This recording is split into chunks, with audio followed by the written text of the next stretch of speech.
I'd like to introduce to you two speakers who spoke at Faith Angle in 2014.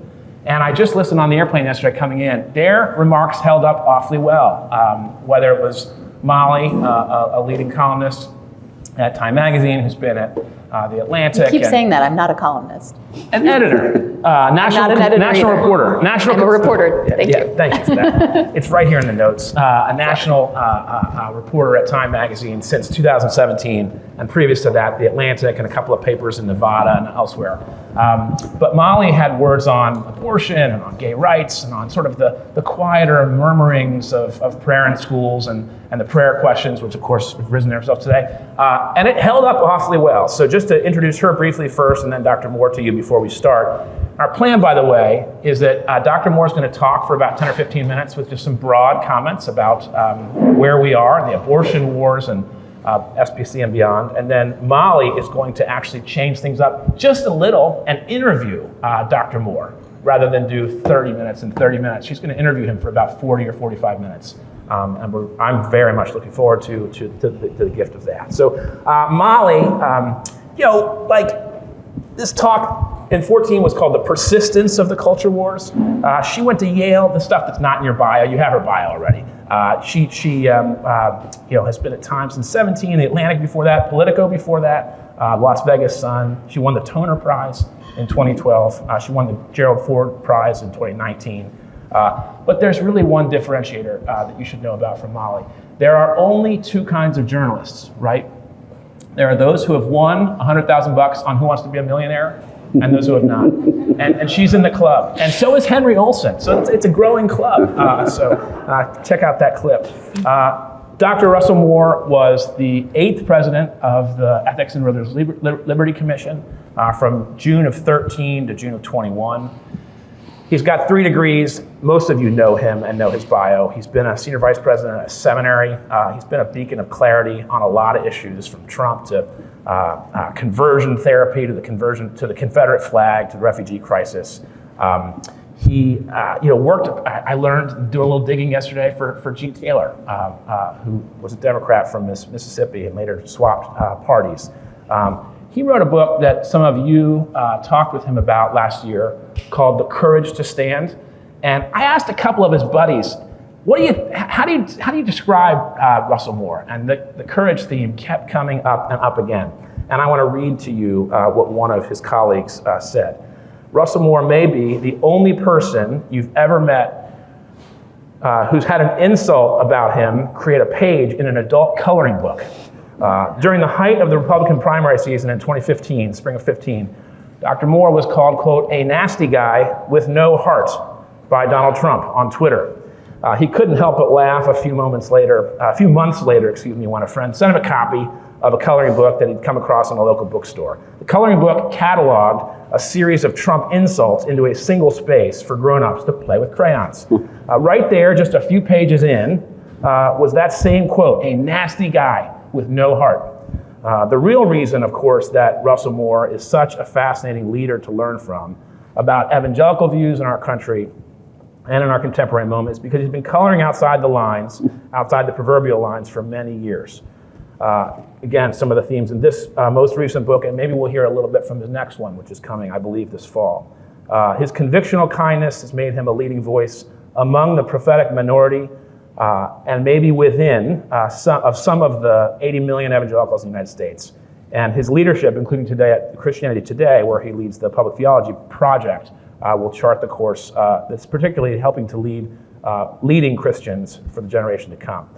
When Dr. Moore, this is again from his buddy, former colleague, when Dr. Moore isn't writing incisive columns or recording interesting podcasts, and we would encourage you to check out the Russell Moore Show that is at Christianity Today, and in particular, the episode with Tim Alberta on some of his recent travels and that wonderful piece he wrote in The Atlantic recently.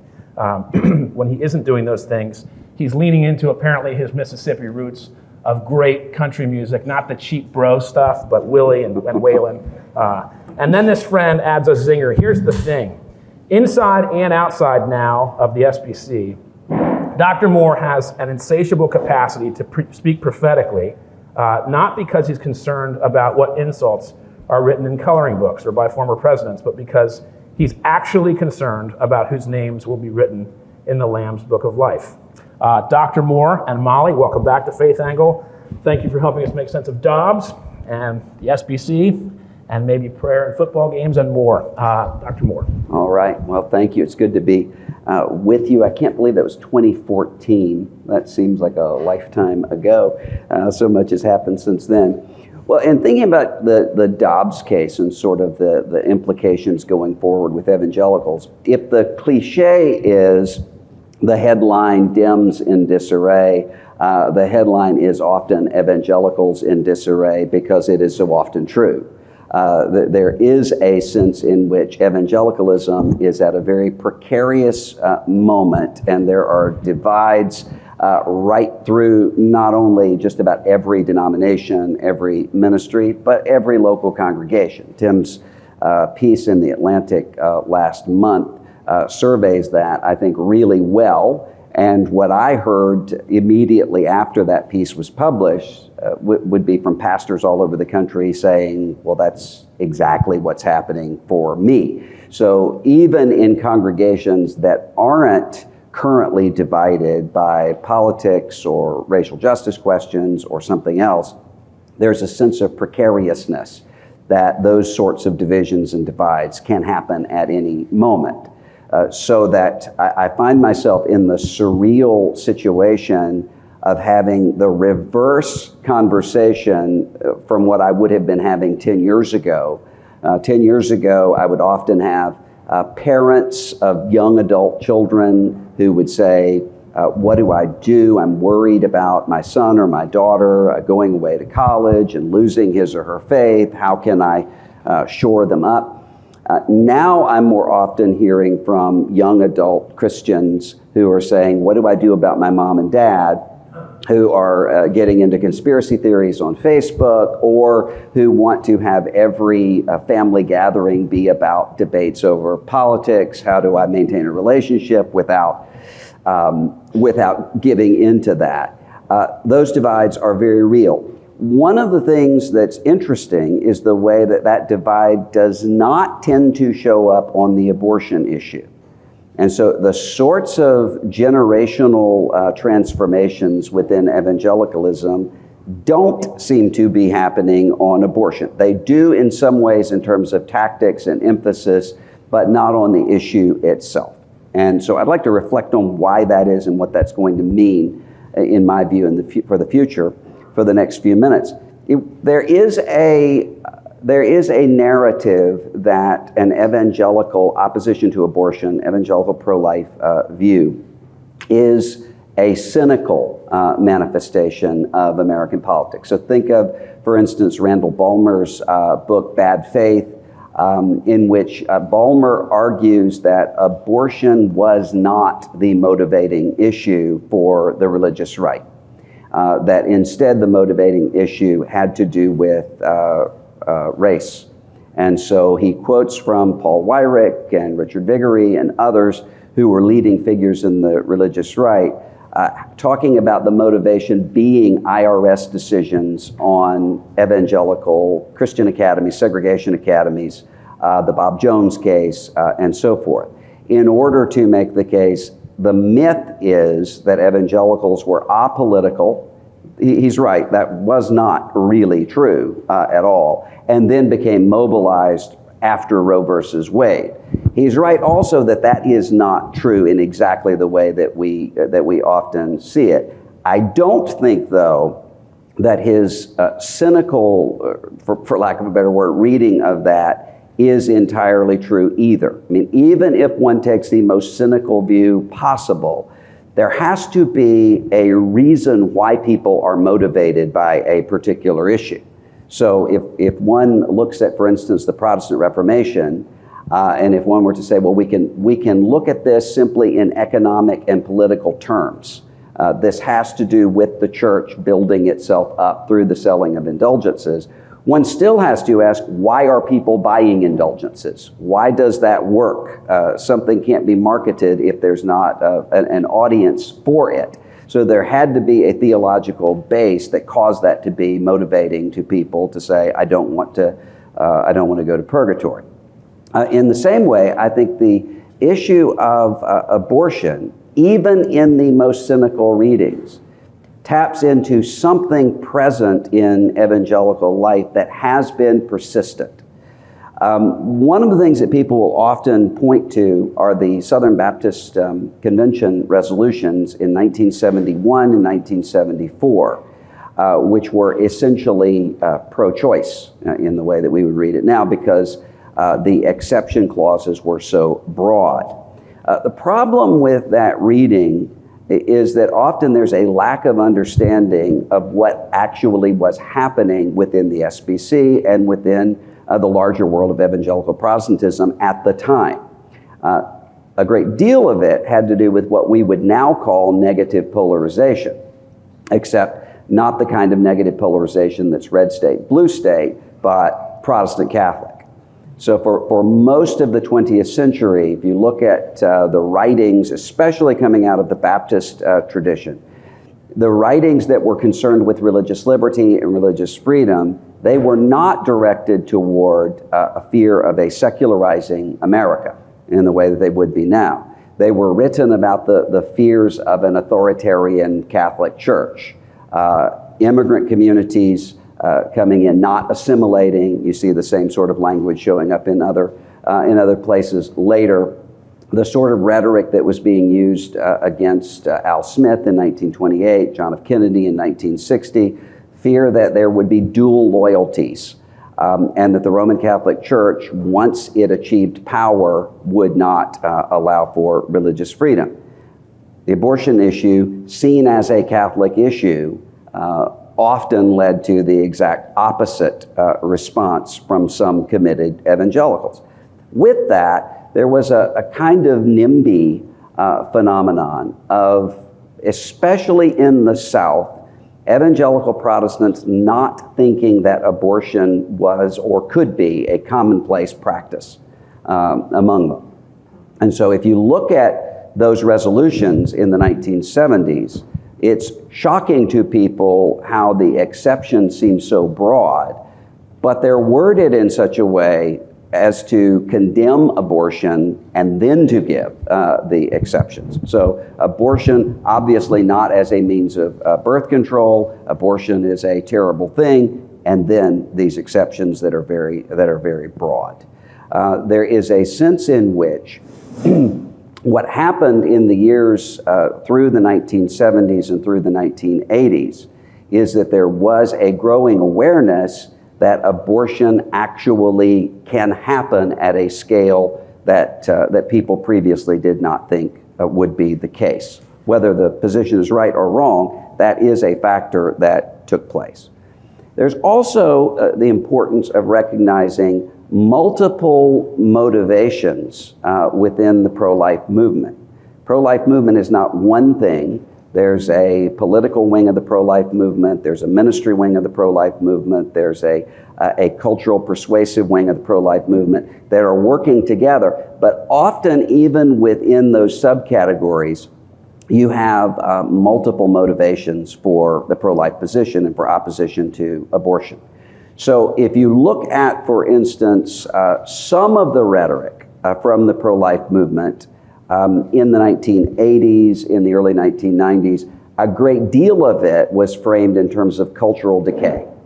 Abortion is a sign of the same factors that gave us the sexual revolution, the same factors that are leading to a cultural decline of the country, in language that could be framed in terms of a Christian America that is being lost. That is almost never the sort of rhetoric that one is going to hear from younger, committed, pro-life evangelicals who are just as opposed to abortion as their parents or grandparents. These are people who don't see the culture around them as Jerusalem turning into Babylon. They're accustomed to being a cultural minority in their view within American culture. They're not going to be the people who are going to line up for Disney boycotts or Starbucks boycotts or those sorts of things. Nor are they going to be the people who are going to frame their opposition in terms of a hand-wringing or a fear-mongering about the future. but they're just as opposed to abortion. And a great deal of this has to do with the fact that with abortion, unlike some other culture war issues, there is the question of human dignity and human vulnerability. So Stephen Prothero's book, Why Liberals Win the Culture Wars, makes the argument that conservative opposition on culture war issues is only for a brief period of time, historically speaking, and then it assimilates whatever the Cultural Revolution has been. In many cases, that's right, and he demonstrates that. Where I think he's wrong is that often he is framing as conservative the culture war issues that have been lost and progressive the culture war issues that have been won. And under that definition, yes, of course, by definition, the liberals would always win the culture wars. But often these culture war issues are much more complex than that. Is prohibition a conservative project, or is it a progressive project? It's both. There's a moral sense of moral reform that came with prohibition, but there also was a progressive sense of social justice. Prohibition was tied in with the social gospel movement. And so I think there's a retroactive shading there that doesn't really work. But also with abortion, there really is the question of not just one person involved, but two. And so when the question becomes what has often been said since the Dobbs case by people who are outraged by the decision, this is the imposition of religion upon people who don't share that religion. This is not going to be persuasive to younger evangelicals precisely because they see the disconnect there. These would be the same people who would say, I'm concerned about migrant children at the border because I believe that the Bible says care for the stranger. These are people who are made invisible. We see them, and that means that we care about justice for them. They see the same dynamic happening as it relates to both the mother and the unborn child. That one can agree with that assessment or disagree with that assessment, but that is the way that they see it.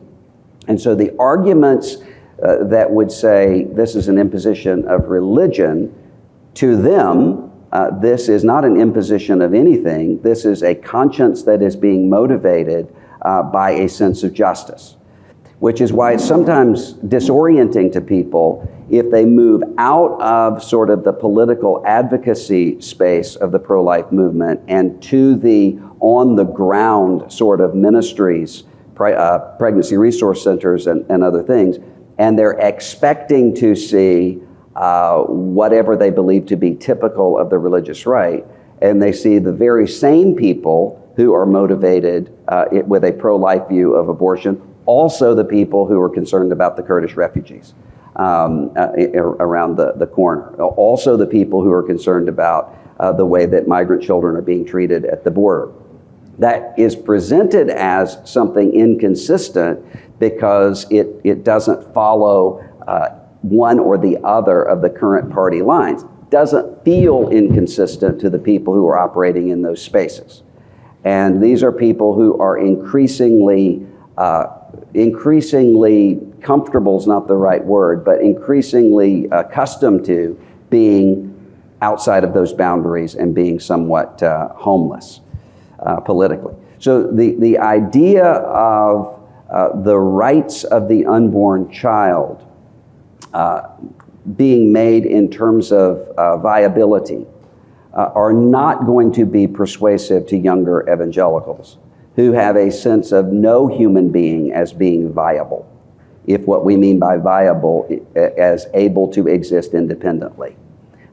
Every one of us exists in an ecosystem of the womb, ecosystem outside of the womb, but no one is existing independently. And so there is a reason then why the very same evangelicals who might have completely different views from their grandparents on drinking alcohol, or maybe even completely different views from their grandparents on same-sex marriage or some other fiery culture war issue, who don't when it comes to the question of abortion. And I don't see that changing anytime in the near term.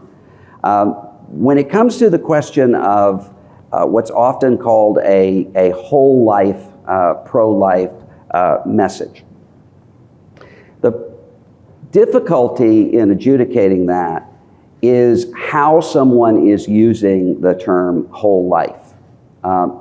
In some settings, the idea of whole life is used similar to the way that some people use all lives matter as it applies to Black Lives Matter, which is a dismissive term. Well, all lives matter, therefore we're not going to concentrate on Black Lives Matter. There are some people who have used a comprehensive view of human dignity to say, why are you concerned about the unborn unless you also have the exact same positions on social safety net, gun control policies, specific immigration policies, then one cannot speak to the issue of the unborn.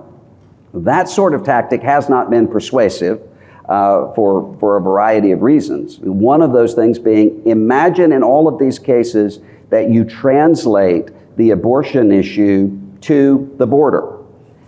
If someone were to say, before you can be concerned about migrant children, you have to also be dealing with the economic forces that are causing the cartels to emerge in the first place. That's not going to be persuasive to people who say there are children suffering at the border right now who need to be cared for. But also because what is initially used as an argument to sort of shut down the debate, the younger one goes in evangelicalism, the more you have people who are saying, yes, human dignity across the board. They are open to social safety net proposals that their parents or grandparents might have considered to be too far left. It's very uncommon for me to find an under 40 evangelical who is working in any pro-life space who's not for paid family leave, for instance, and a variety of other sorts of proposals, and are open to even more. So a whole life position that actually is engaged in these issues is something that is growing, in my view, especially among the people who are activists. When it comes to the future of the pro-life movement, what I'm worried about is not so much that we are going to have younger evangelicals who are going to deviate from the previous generations on the abortion issue, but almost the reverse. What concerns me, and what I think ought to concern people who don't agree with evangelicals on abortion, perhaps, are the ways in which abortion often isn't a motivating factor in evangelical political activism. So PRI, for instance, PRI did a survey a year or so ago showing where abortion is in terms of motivation for political activism for white evangelicals. Most people expect that it's number one. It was actually way down the list in terms of a motivating factor, with much higher areas of energy coming in places of immigration, race, nationalism, and so forth.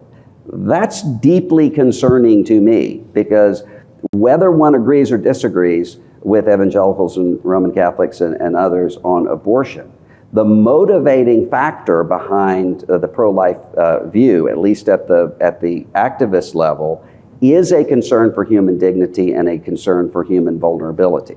That's very different from the sort of right-wing ethno-nationalist movements, populist movements that we see emerging around the world right now, which are largely concerned with ethnic identity or national identity. That is a turn that has significant implications, in my view, for Christian witness, but also for the democratic order. And so a loosening and a weakening of a commitment to a pro-life ethic is not necessarily good news, even for people who would disagree with us on that issue. Matthew Rose's book, World After Liberalism, makes this case, I think, really well about the way that ethnic identity issues often motivated in a despising and a hatred of vulnerability, whether that's refugees or migrants, the disabled, others, has at its root both a co-opting and a using of Christian themes as a way to identify someone as European, for instance, as standing up for Western civilization, with a despising of some of those core Christian doctrinal themes, that the strong do not dominate the weak, for instance. So any diminishing there is not going to be necessarily a move in a good direction for the people who disagree with us. As Ross Douthat said several years ago, if you thought the religious right was bad, wait until you see the post-religious right. And a move toward an LOL, nothing matters view of populism is not going to be development in the right direction. For me, as a pro-life evangelical, the primary thing that I'm worried about right now has to do with the credibility of the church itself, for a variety of reasons, but one of those reasons does have to do with the abortion debate. Look at Fenton O'Toole's recent biography of modern Ireland that's looking at the sea change that has happened in terms of abortion, divorce, other social and cultural issues in Ireland. Why does that come about? Largely comes about because of the collapse of credibility of the Irish Catholic Church. O'Toole gives the example of the Archbishop of Dublin, Archbishop McQuaid, who had such cultural influence that when he heard Duke Ellington singing "I'm Always True to You in My Fashion" on the radio, he was able to call the radio station and say, "This song promotes moral ambiguity," and the radio station would take it off. At the same time, as O'Toole argues, the church itself was involved in covering up horrific crimes against the most vulnerable people in their care. And once people were able to see the difference between the rhetoric in the cultural arena and the reality in the church arena, the response was a complete rejection of everything that the church was advocating, at least in the social arena.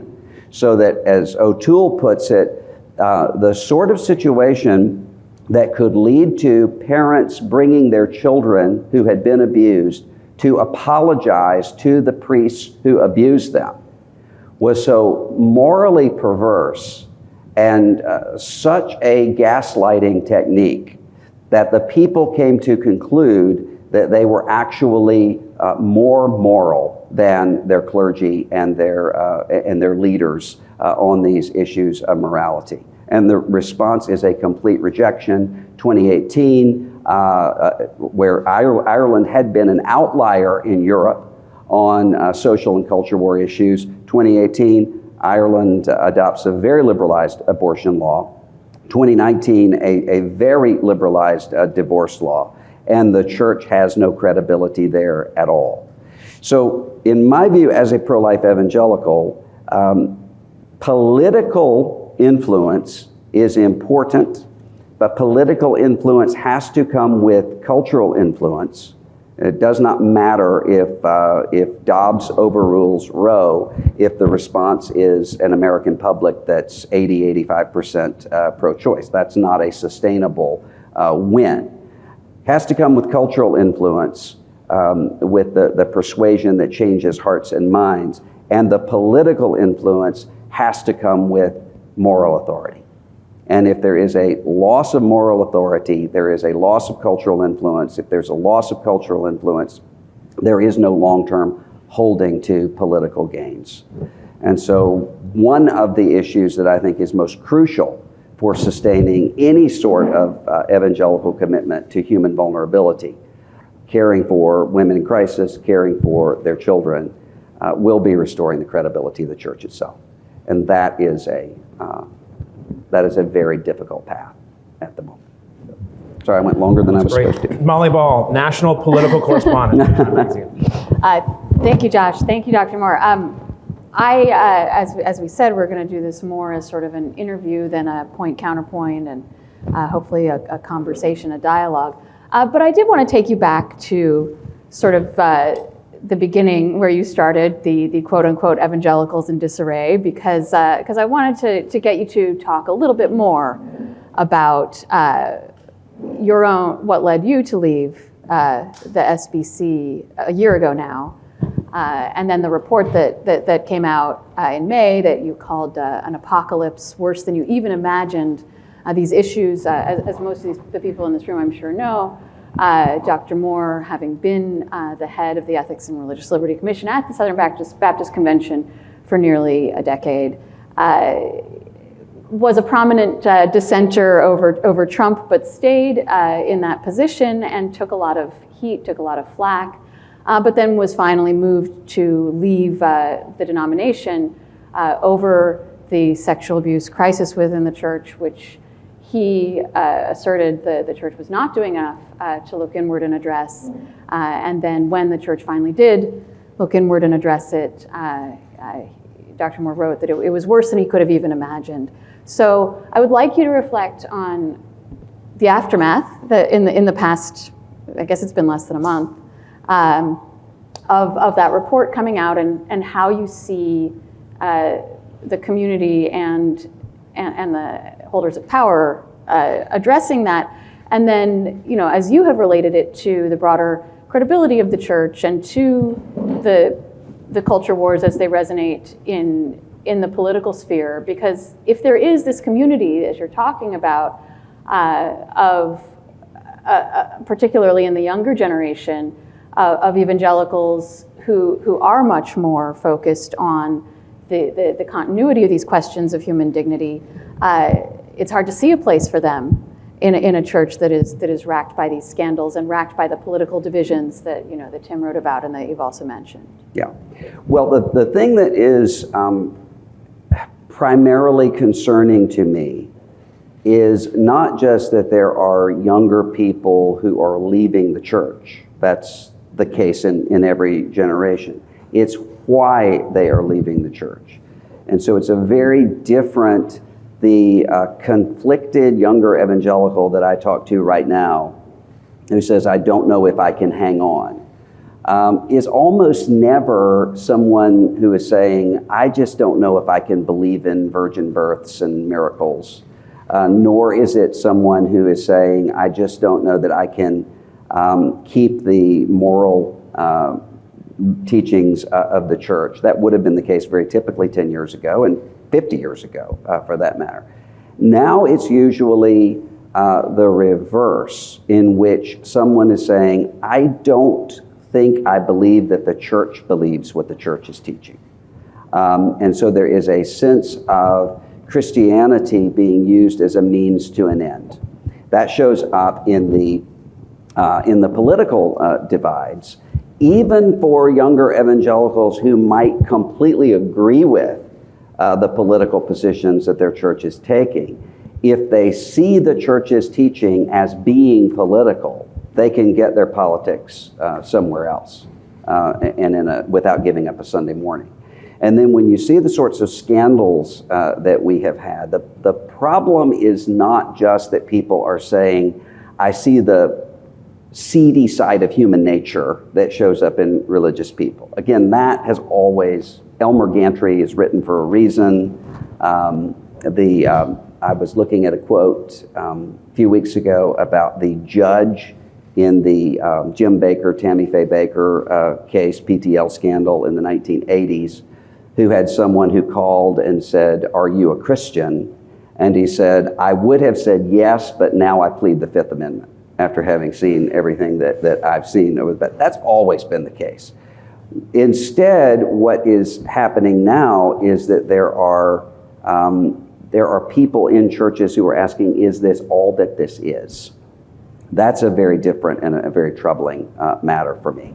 So I'm not surprised at all that when the Southern Baptist Convention gathered a month ago now, they acted reasonably in in every vote that I can think of there.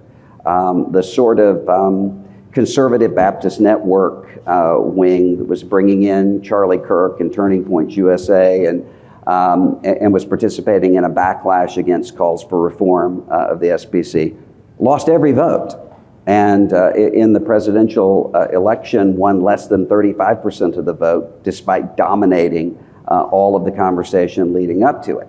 It's not surprising to me because that was always the case. I never worried about what the Southern Baptist Convention would do when gathered together. I never walked away from a convention that I wasn't encouraged and affirmed. It was what happened between the conventions. And I see that, the dynamic that was happening there, very similar to what's happening in local congregations of almost every denomination, where a very small group of people can be a minority but can completely dominate the terms of the debate in a way that leads to exhaustion. Someone and I were talking last night about the book Breaking the Social Media Prism, about the fact that you actually don't have extremists across the board on social media.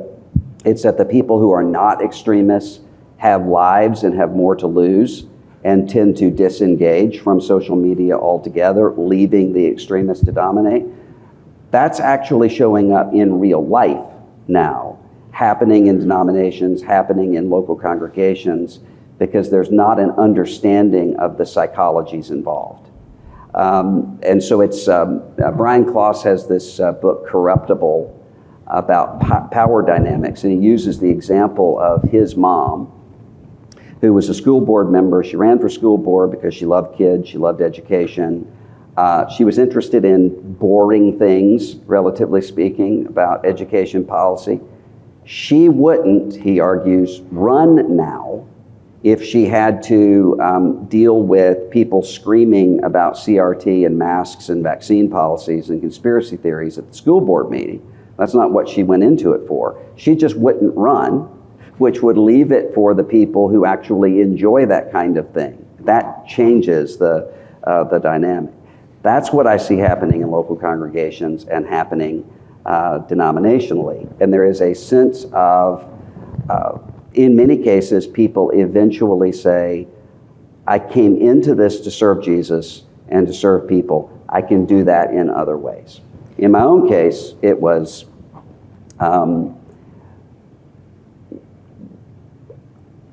what I was facing was a very small group of people who would do anything because they knew that the way that they could shut something down is by having investigation after investigation that would always at the end of the investigation show nothing, but it would take a year of emotional and spiritual and psychological energy. That eventually came to the place where my son, who was 15 at the time, asked my wife, has Dad had an affair or something? He said, I can take it. Be honest with me. What is this about? And so I said, well, why don't you come with me when they read their grievances out against me? So he went with me to an SBC executive committee, first and last one he ever went to. And afterward, we walked out and I said, what'd you think? And he said, I feel better about you than I did before, but my question is, why do we want to be a part of this? This is so angry. And he said, and just so stupidly run that why do we want to be a part of this? That was very sobering to me because I came from a time period in which being a Southern Baptist was wrapped up in almost every part of my identity. We were raised in such a way, we knew there were other Christians, but bless their hearts, they did the best they could with what they had. We were the Southern Baptist Convention. He doesn't live in that sort of a world. And so my wife said to me, you know, you can do what you want and I'm with you till the end, but if you're a Southern Baptist by summer, you'll be in an interfaith marriage.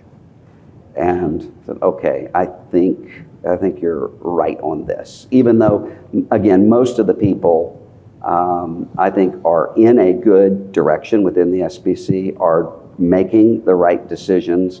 A lot of the people that are responsible for the crisis that we see right now are leaving and are gone. And I think that's, so I'm not hopeless about the future of the SBC, but it's going to take people who not only win elections, but also are paying attention and are engaged between conventions. Yeah, well, forgive me for being a little bit skeptical here, and maybe you're speaking only very narrowly about specifically the sexual abuse crisis and not anything else. But this idea that there's sort of a silent majority that wants people to be nicer, and that it's only the sort of perfidy of their leaders that's caused the toxic parts of the conversation. I find that, I mean, we both lived through the Trump years. I mean, Yeah. the types of things that Tim writes about. I mean, it's the Greg Locks of the world who are filling the pews, Yeah. and it's the pastors who are trying to take a less political position, or trying to bring people together and be and get off this train of of white identity politics in particular. They're not drawing the crowds, so I find it a little bit difficult to believe But that's not exactly right.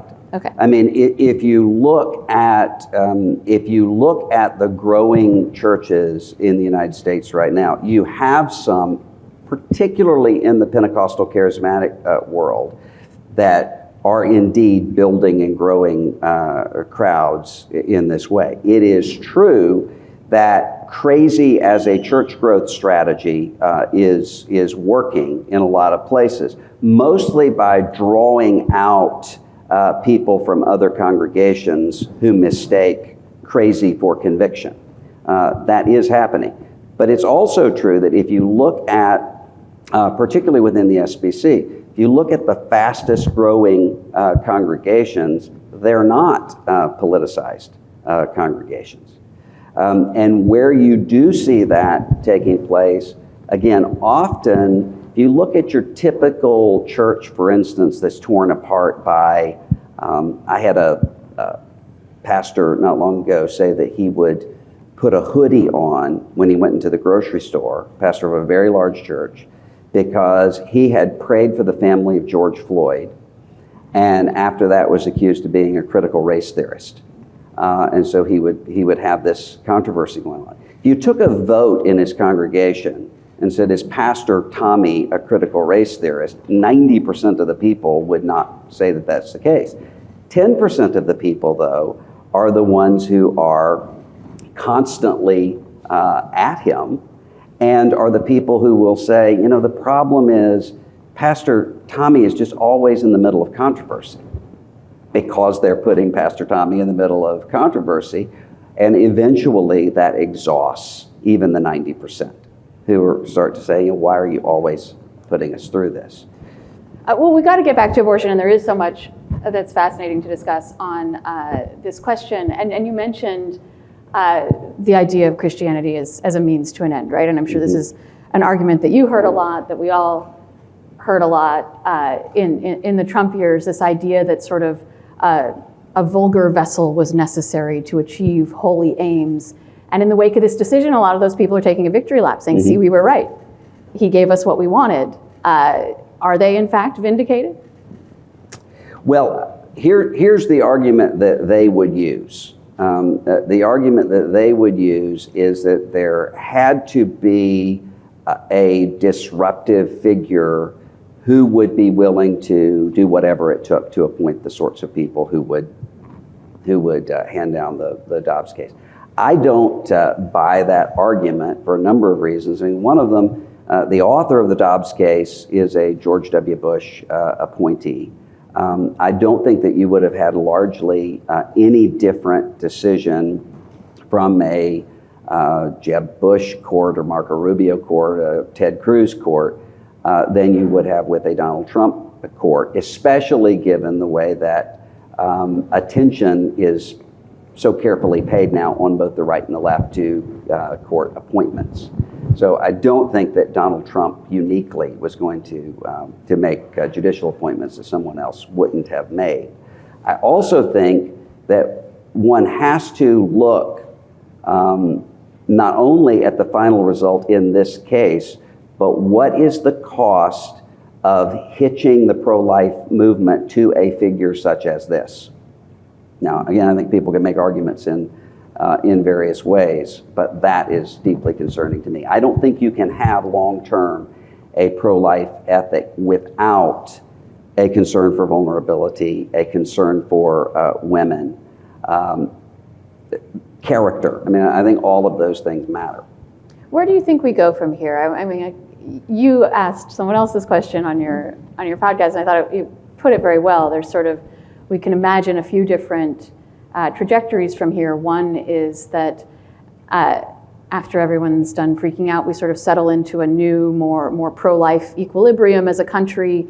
And one is that we continue to pull farther apart and keep fighting, potentially to the point of the destruction of institutions. And one is that there's a backlash, and that we end up in actually a less pro-life equilibrium than we were before. So I'm curious where you think we're going. That's sort of the policy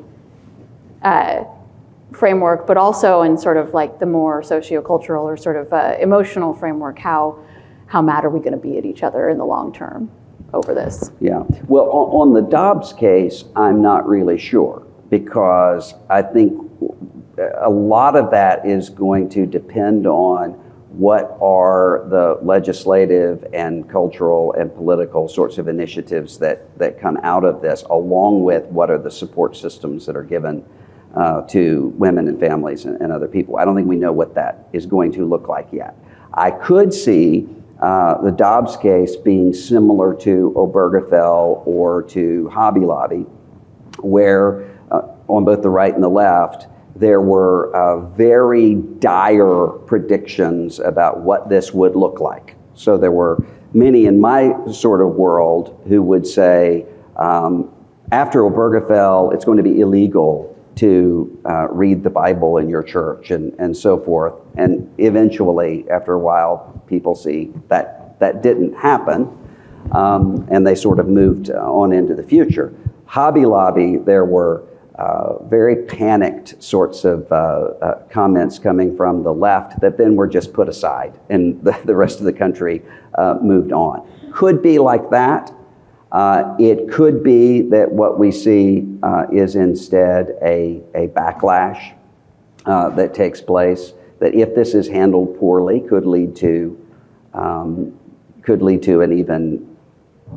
even more entrenched pro-choice position. I just don't think we know at this point what's going to happen. What would you like to see? I mean, is there an ideal sort of policy framework that you'd like to see? Well, what I would like to see, and of course I'm pro-life, what I would like to see is a pro-life America in which human vulnerability is treasured and not despised, and that there are support systems and protections for everybody in every position of crisis. It's what I would like to see.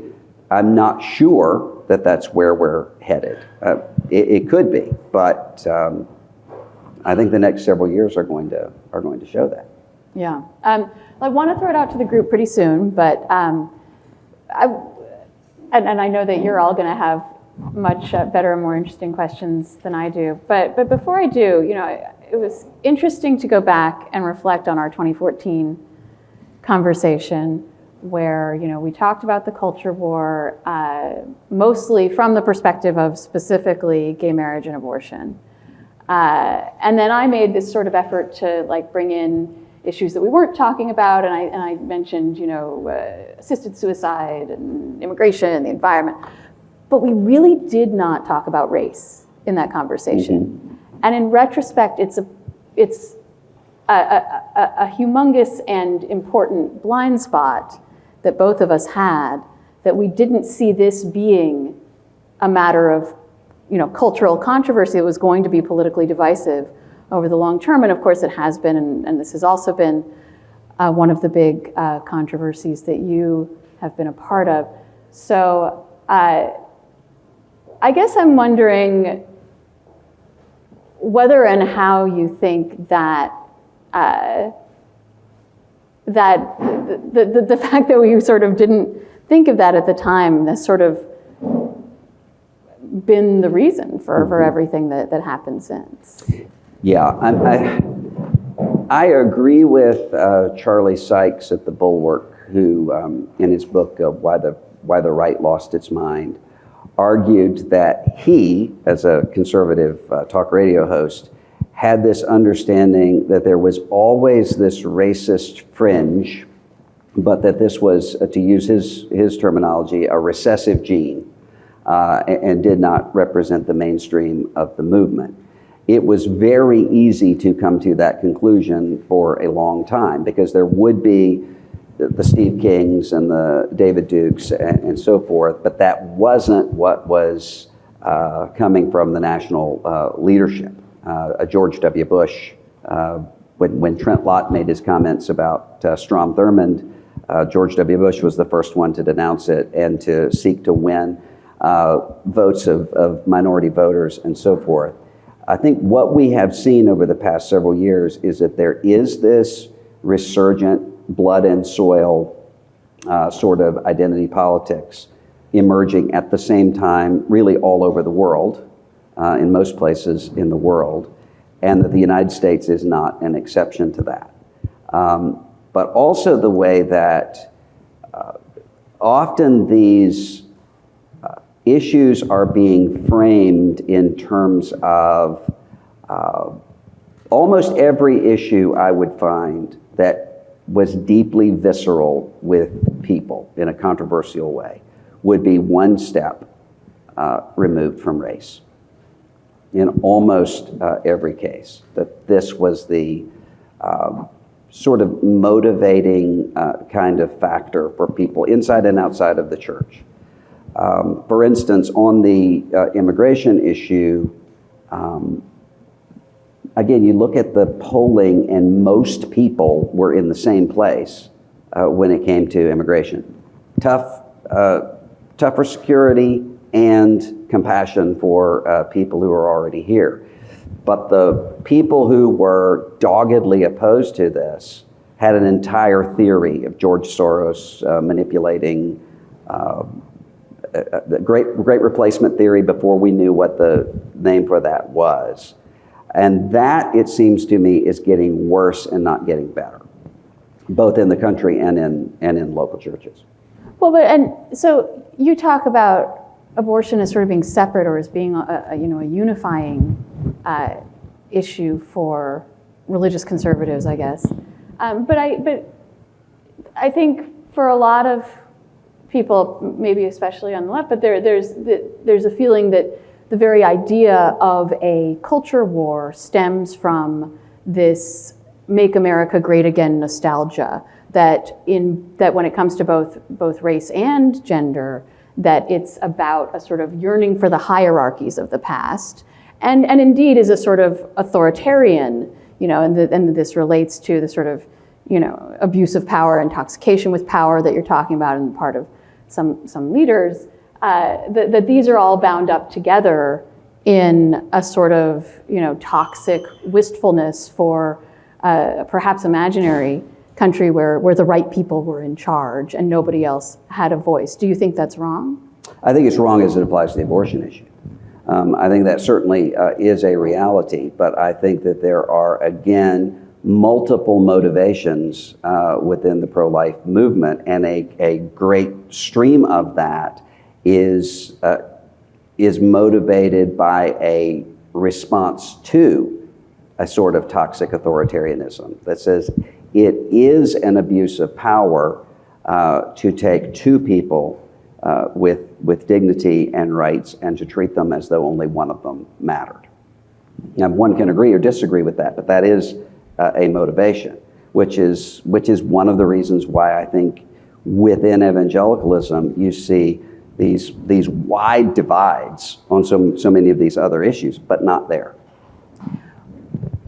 One of the things that we were chit-chatting about last night was this idea that there is a segment of the pro-life movement that wants to go even further. Yeah. To a very extreme degree, that wants to prosecute women for seeking abortions, for example. How much do you worry about that segment sort of taking over and pushing the movement in an extreme direction?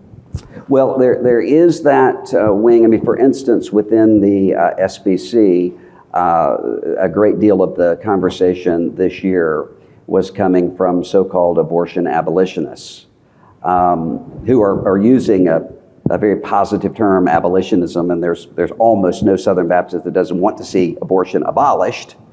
But what they're arguing is that incremental moves toward a pro-life position are themselves compromise and are accommodating abortion, which of course the irony of that is that Dobbs was decided on the basis of an incremental approach. I mean, the Mississippi law is outlawing abortion at 15 weeks.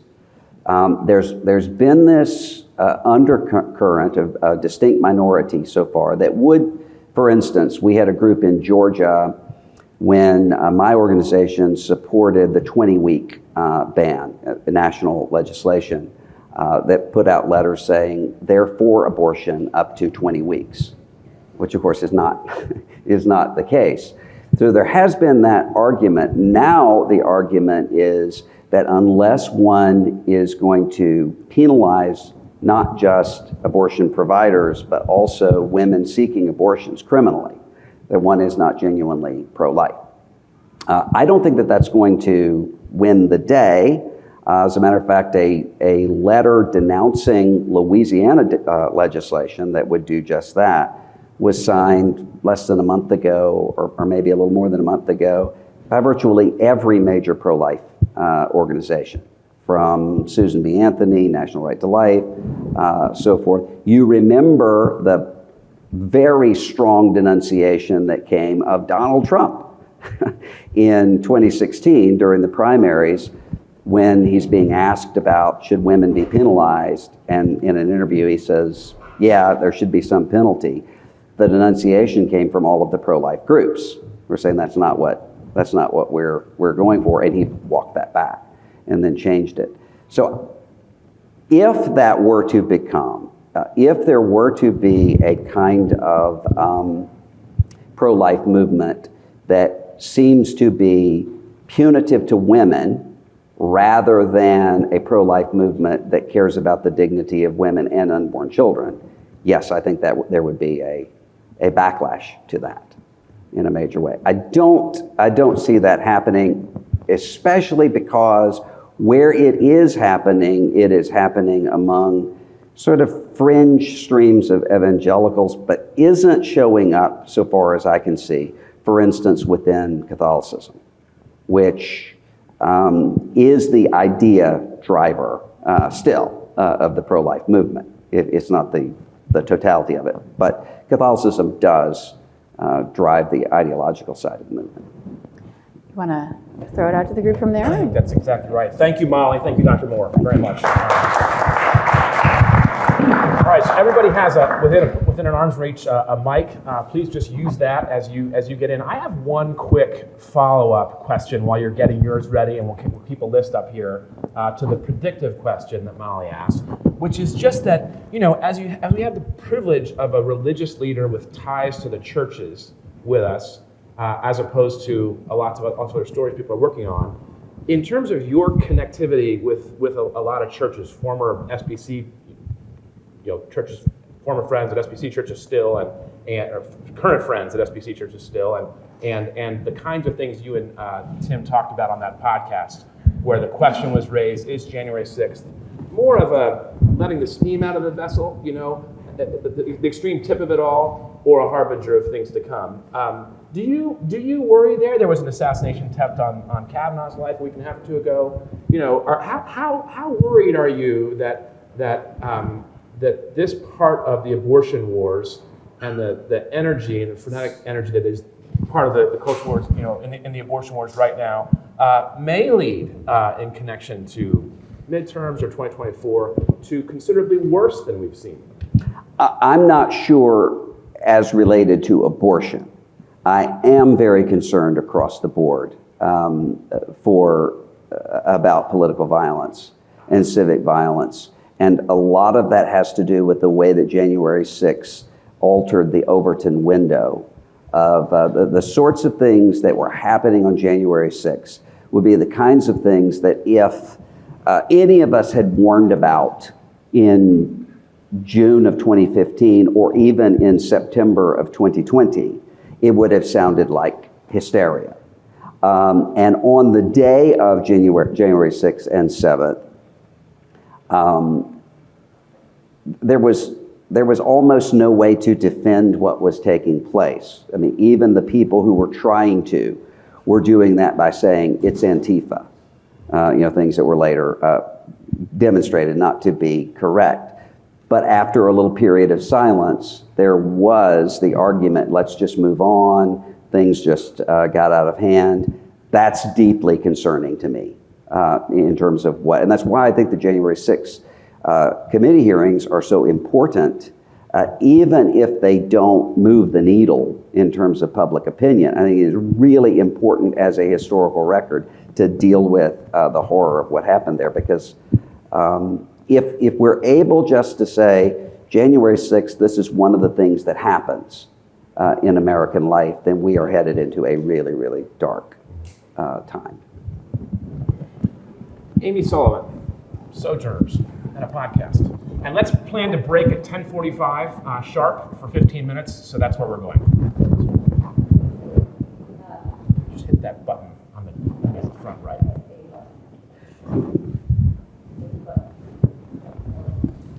Is that it? Okay, thank you.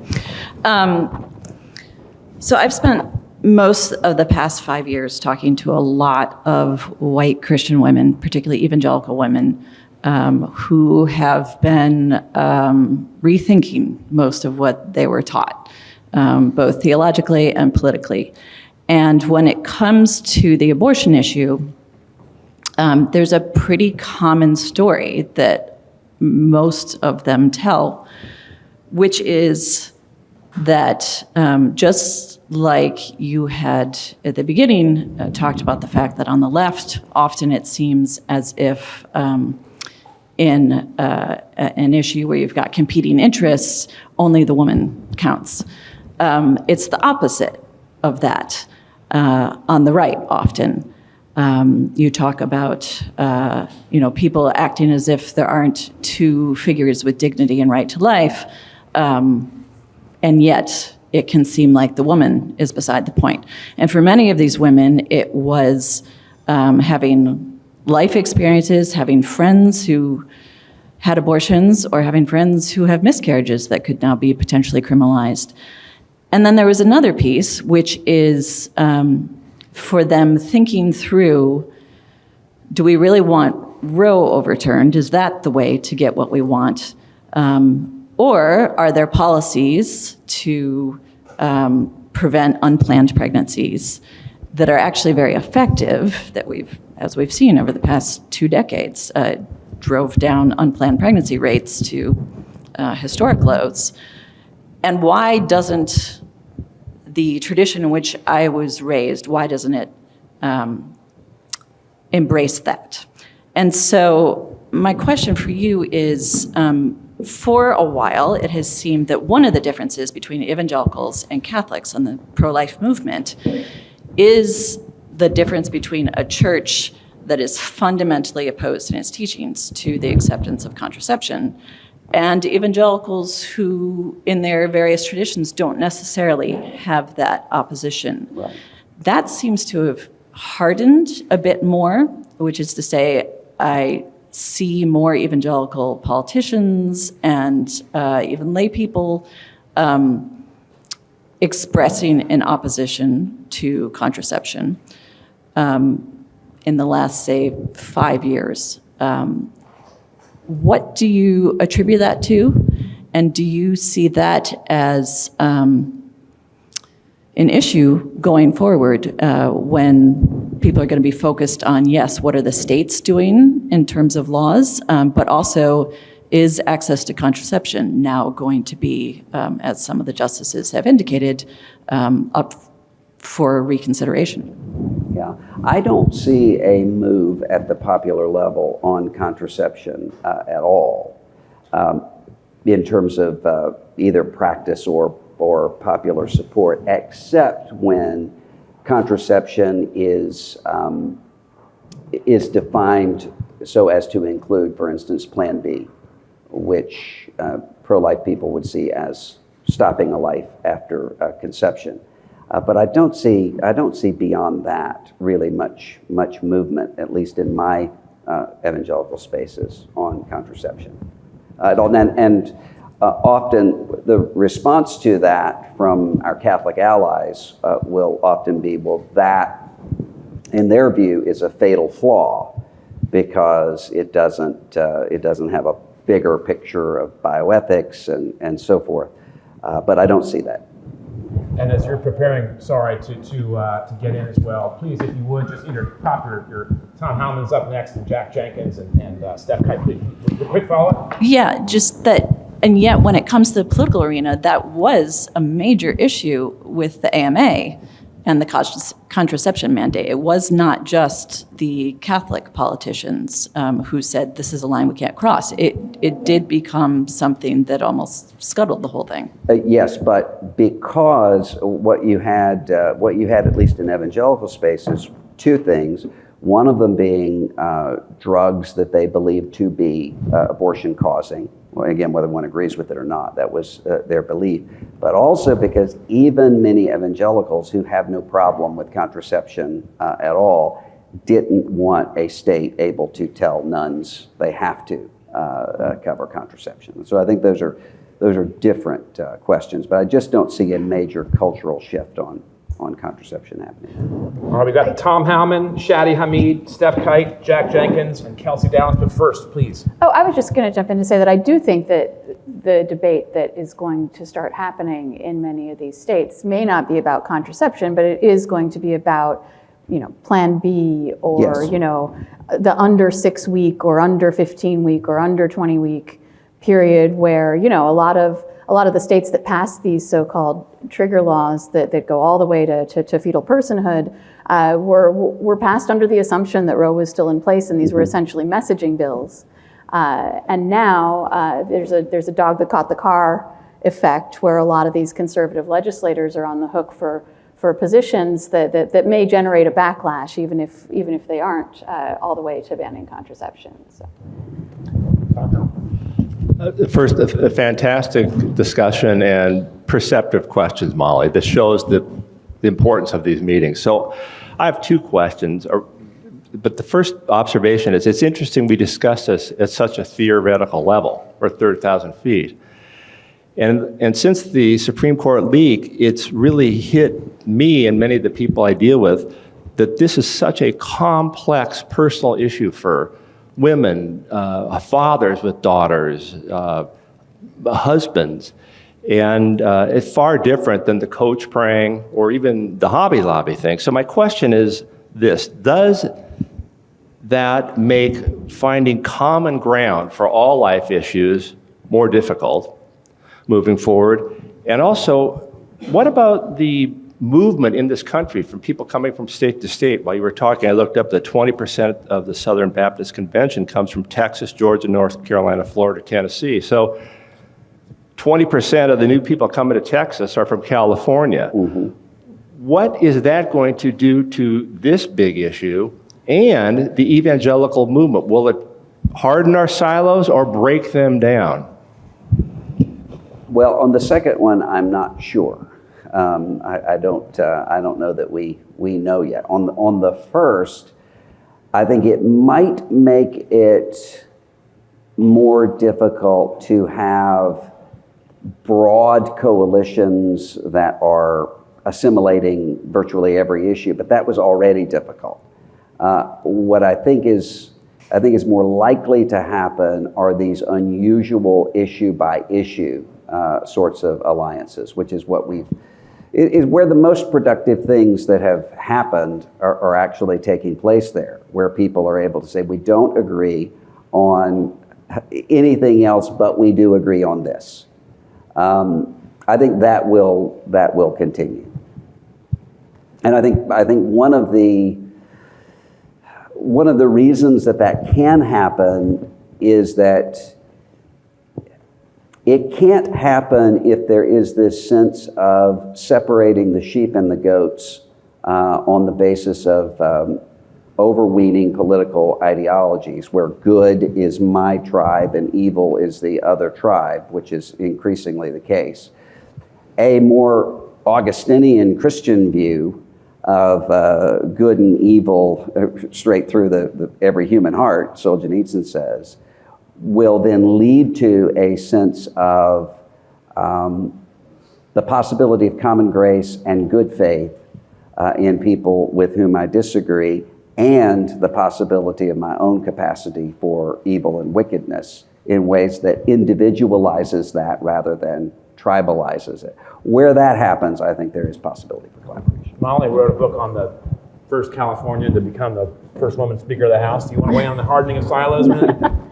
Well, I just think that the reaction to the decision does not exactly lend credence to the idea that we're looking to come together as a society. And you know what I think you see is the left broadly saying this is a wake-up call, and looking at the pro-life movement as a role model, frankly, saying when Roe came down 50 years ago, these people said, all right, this is the fight of our lives. And if it takes 50 years, if it takes 100 years, we're going to start today and do whatever it takes. And so they're girding for battle, and they're looking to create that type of sustainable movement that can reverse what just happened. Mm-hmm. I don't think people are looking for ways to collaborate. Yes. No, I don't think there are ways to collaborate on the abortion issue. Yeah. I do think there are places for collaboration across that divide on other issues and other matters. Shadi, with Wisdom of Crowds, Atlantic, Brookings Institution. Okay, I think that works. Yeah, so I guess both of you sort of alluded to this, but I mean, this debate, it is obviously about abortion, but it's also about the democratic order, and that's what makes it feel so intense, that it's tied up in these broader questions of the legitimacy of our political system, and also whether we are likely to stay democratic, and obviously it's a bigger concern on the left side of the spectrum now. But I think that makes it, very hard to actually, talk about what middle positions might be or compromises on this specific abortion question, because it's ultimately about the future of the republic. It's existential in that deeper sense. So I think there's that. But I guess I wonder, and I'll just say, like, from my standpoint, I'm basically in no man's land on this position. I'm pro-choice, but I think Roe was probably bad jurisprudence, and I also don't like the idea of courts deciding on contested moral questions and between competing conceptions of the good. And that's why, if we could do this all over, I think that we might have been in a better place if Roe had never been decided in the first place. And I think we'll see that going forward. So it's sort of like a be careful what you wish for situation.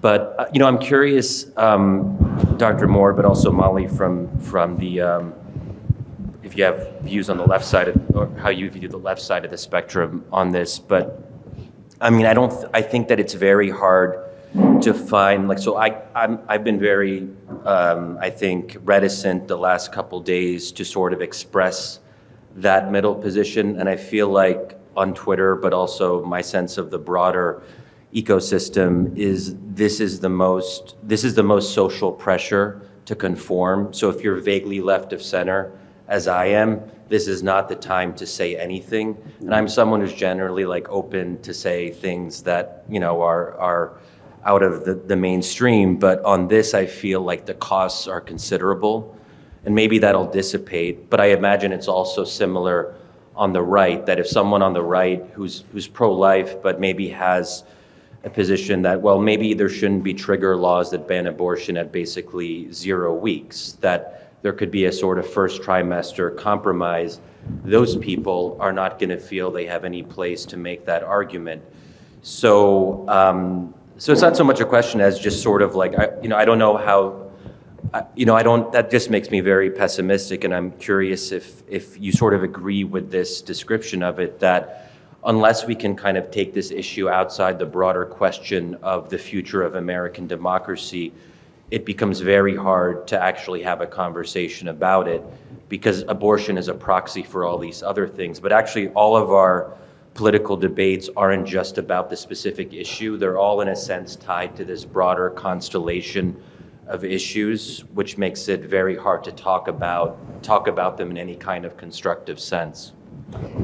Well, I think a part of what you're describing is what's happening in America across the board, as we all know, with negative polarization, tribalization, and so forth. The fact that there aren't, Henry Cuellar's the last pro-life Democrat in the House. There are none in the Senate anymore.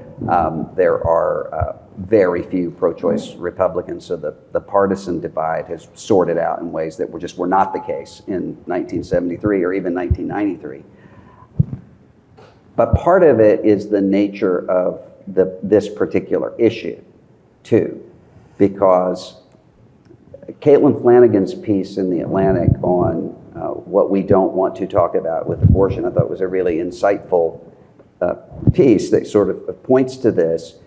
This just isn't the same for pro-choice people or pro-life people as arguments about tax policy or immigration even, or so forth. You're dealing with a woman who, in the pro-choice sense, is losing autonomy, losing a sense of her future, and an unborn child in the pro-life sense who is losing the right to life. And those are Lawrence Tribe's language of clash of absolutes. It really is part of this debate that I think makes it takes already existing polarized realities, but heightens those.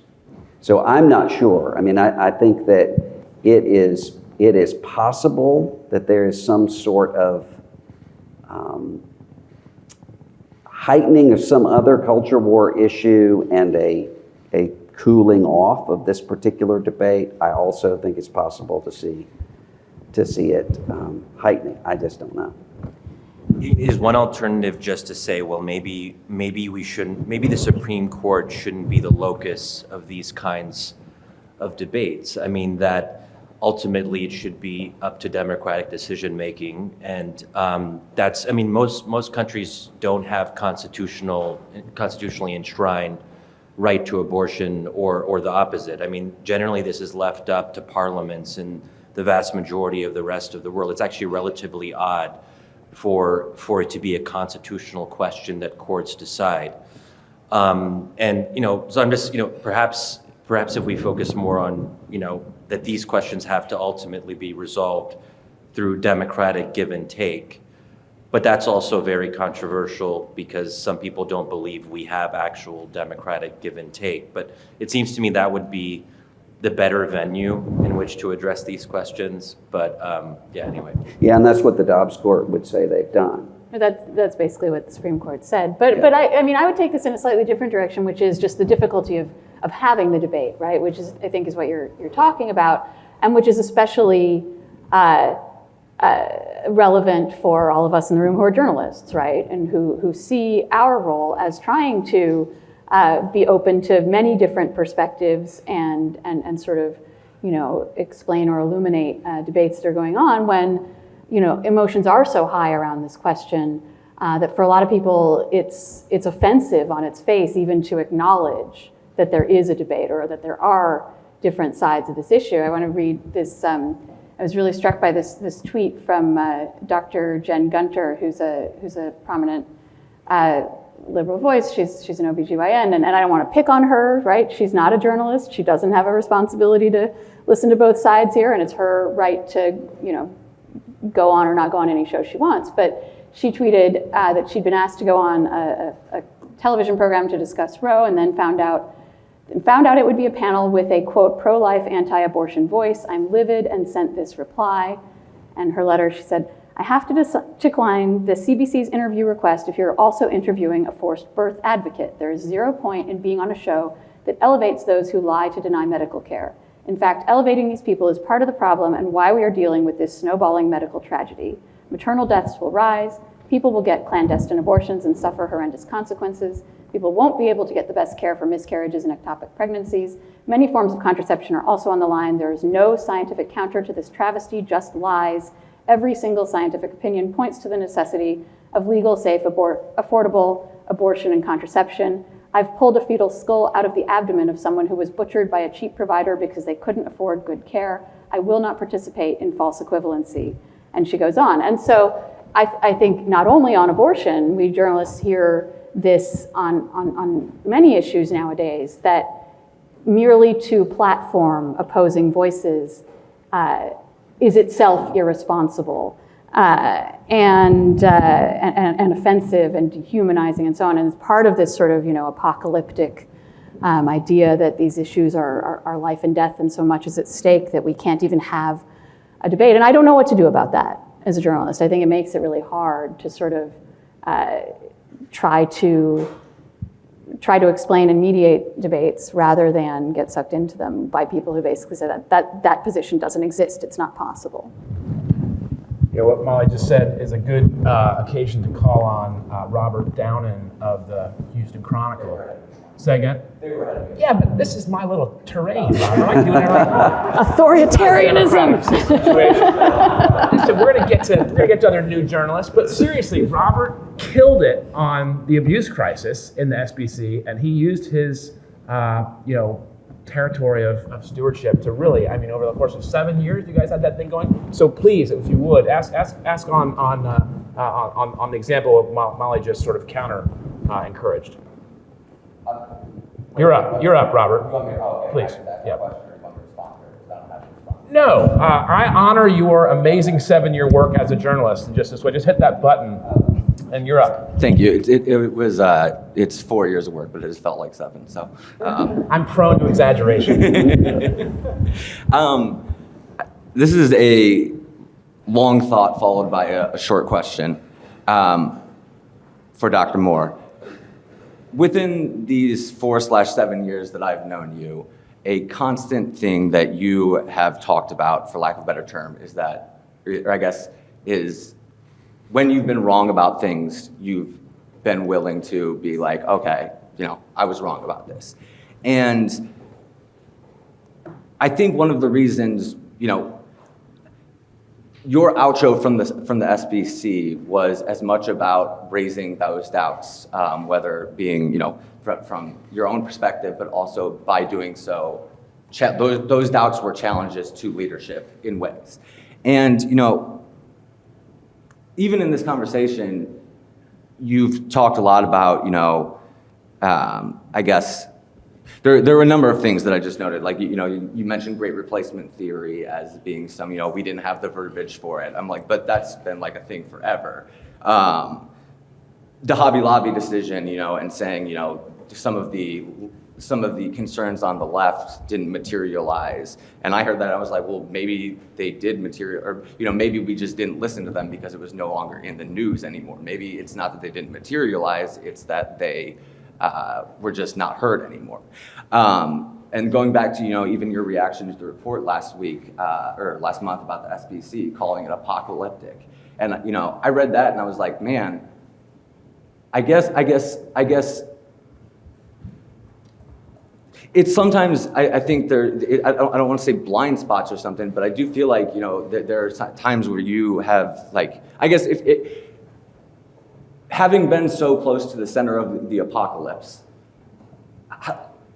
did you at any point, I guess I was wondering at the time, like, did you have to take a step back and be like, how did I sit next to the apocalypse and not see it coming? And again, I bring all these points because earlier in the conversation, you guys were talking about incrementalism and just a broader, like, where things could go. And you mentioned, you said earlier at the outset of the conversation that if you had said in 2014, when you guys had a conversation that didn't include race, if someone had asked you that you thought if January 6th would be possible, they would have thought you were insane.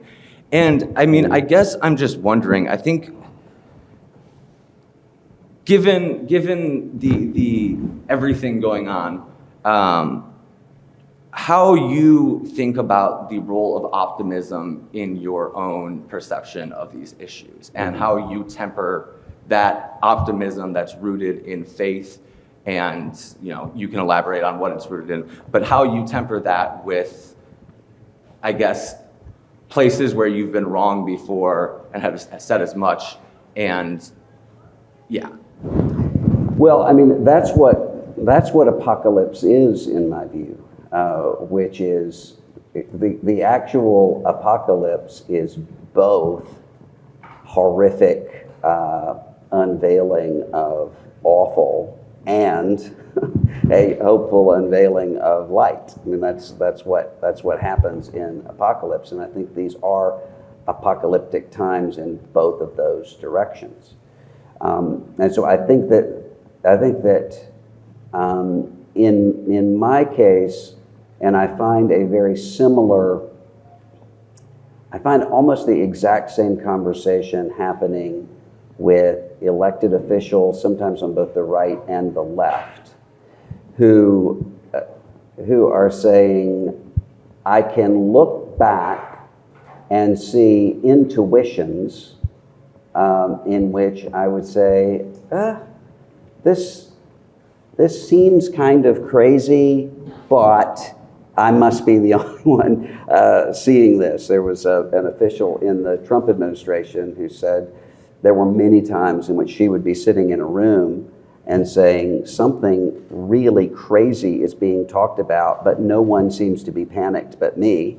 And then later someone would say, yeah, that was insane. We're going to stop it from happening. And I said, I have seen that happen many times in church settings. I remember I would take groups of students to the Southern Baptist Convention every year, and being an institutionalist, what I would say is, I need to prepare you for what is going to happen, which is that you're going to have, anybody can get to a microphone and make any motion possible, and a lot of it is going to be insane.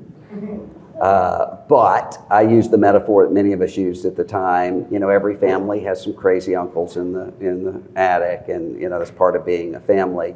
Eventually, one starts to say, well, wait a minute, maybe I'm the crazy uncle in the attic, and maybe this is much more mainstream than it seems. I think many people are having that conversation right now, on the right and on the left. I've had this conversation just in the past couple of weeks with a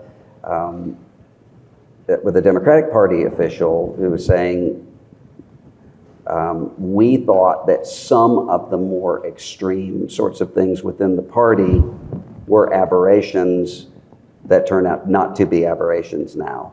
Almost the exact same conversation that I was having with the Republican governor, and the exact same conversation I've had as well. I think the question is, what do we then do with it? And I think the danger The danger is to then yield to a cynicism that actually is going to fuel the problem. Because if what we conclude is there's nothing that can be done about this, this is what life is, then I think that's going to take us in some really dangerous places, which is one of the things that is most concerning to me about evangelical response to some of the things that have happened over the past several years, being grow up. When Access Hollywood happened, many of these conversations I would have like, come on, grow up. This is what life is. Well, once you, and we heard the same sort of stuff after January 6th, we heard it after many other things. If that's the position that we take, I think that leads to a kind of nihilism that really is just whatever it takes to dominate is the way to go. And I don't think there's a call for that. I really do think that there is. The problem is, at least in local churches, what I'm finding is that there are a lot of people who have an optimism that doesn't have brakes, in which they've assumed if you just be quiet, this will all resolve itself eventually. And the time point at which that resolves itself keeps getting pushed back. If we just can make it through 2016, we'll go back to normal. If we can just make it through 2020, if we can just make it through COVID, if we can just make it through, nothing seems to be the exit ramp from acceleration right now. First up, this second portion is Steph Kite from Axios. Hi. So my question for you, Dr. Moore, is you mentioned a couple of interesting trends. You mentioned like younger pro-lifers who are more whole of life focused. You mentioned abortion not being a top issue in that recent PRI poll. And you also, obviously, the Dobbs decision is changing things. And I guess I want to hear from you how you think that impacts the way evangelicals vote, whether it impacts their motivation to go out to the polls, and whether, especially with the younger demographic, pro-life becomes something they hold personally. They don't feel compelled to vote for pro-life candidates. I don't know. I mean, I think that's one of the things that I could see a post-Dobbs world heightening the abortion issue as an electoral issue, especially at the state level. I could also see it, I don't see it not becoming a culture war issue. It's possible it could not be as much of an electoral issue. I mean, I really could see that happening in either direction, and I don't know how to predict that at this point. It's just so much is going to be dependent over the next. One of the trends that I am seeing is not so much in terms of voting as it is in life in politics. So I was telling someone last night, I was teaching on a very secular campus, and one of the conversations I kept having over and over again with evangelicals there who were studying in public policy, none of whom wanted to go into electoral politics at all. And it would have been just very different. 10 years ago, it would have been your kid who had been student council president and wanted to be U.S. senator from Florida or whatever. But they now were saying they wanted to serve, but in appointed positions or in bureaucracy. They did not want to. I couldn't find one that wanted to run for office because they didn't feel as though they fit into any of those existing categories very well, and weren't willing to do the sorts of things they thought would be required to fit into one of those categories. So I thought that's been a question that's come up quite a bit. It's not the question of convincing people politics isn't dirty, we need people involved in politics. It's more, I just don't see it as being a way to change anything anymore. That's a different conversation, a different trend. Is there a possibility that Dobbs alters that calculation? Because, look, you got something out of the political process. It's sort of a dramatic vindication of the idea that I don't voting think so matters. with this group, because while all of them would be happy with where Dobbs went, they would not be happy with another 15 things that they would have to articulate. I mean, one of the things I think, what I keep saying to them is, I think you are assuming that the situation right now is going to be where things are. So in 2003, everyone would have assumed the neoconservatives are the future. All of that, Pat Buchanan's the Pat, all of that changed. Liz Cheney's still pretty relevant. Yes. But I think that a lot of these kids are sort of Liz Cheney-like, and know that they're not going to be elected in Wyoming. As a Liz Cheney. All right, we've got Jack Jenkins from RNS, Kelsey Dallas, Rebecca Rosen, McKay Coppins, Melanie Mason, and Jonathan Tran. Jack, you're up. I hope I'm not cribbing from Kelsey, because she likes to talk about religious freedom, and I'm also going to talk about religious freedom, which is that, the religious liberty conversation is happening alongside the abortion conversation right now. We also just had another Supreme Court decision this morning that directly speaks to that. But one of the interesting trends that has occurred in the lead up to this decision were progressive people of faith who started reclaiming their own religious narratives about how, in various traditions, abortion is not only permitted, but required in certain circumstances in certain faiths. And the claim is now, there's already been lawsuits filed claiming that some of these state level abortion bans directly conflict with these people's faiths. We even have rhetoric now that some of these abortion bans are even right of the stated beliefs of the Church of Jesus Christ of Latter-day Saints, right? So this creates a really interesting milieu of religious liberty concerns. I know that you once got in trouble for telling Southern Baptists that what it means to be a Baptist is to support soul freedom for everybody when asked about Muslims building mosques and wanting to defend that religious freedom. So that's a long-winded way of asking, how do you think, because I really appreciated at the beginning of your talk how you were kind of trying to help us understand the conservative, evangelical, and Southern Baptist perspective on the pro-life issue.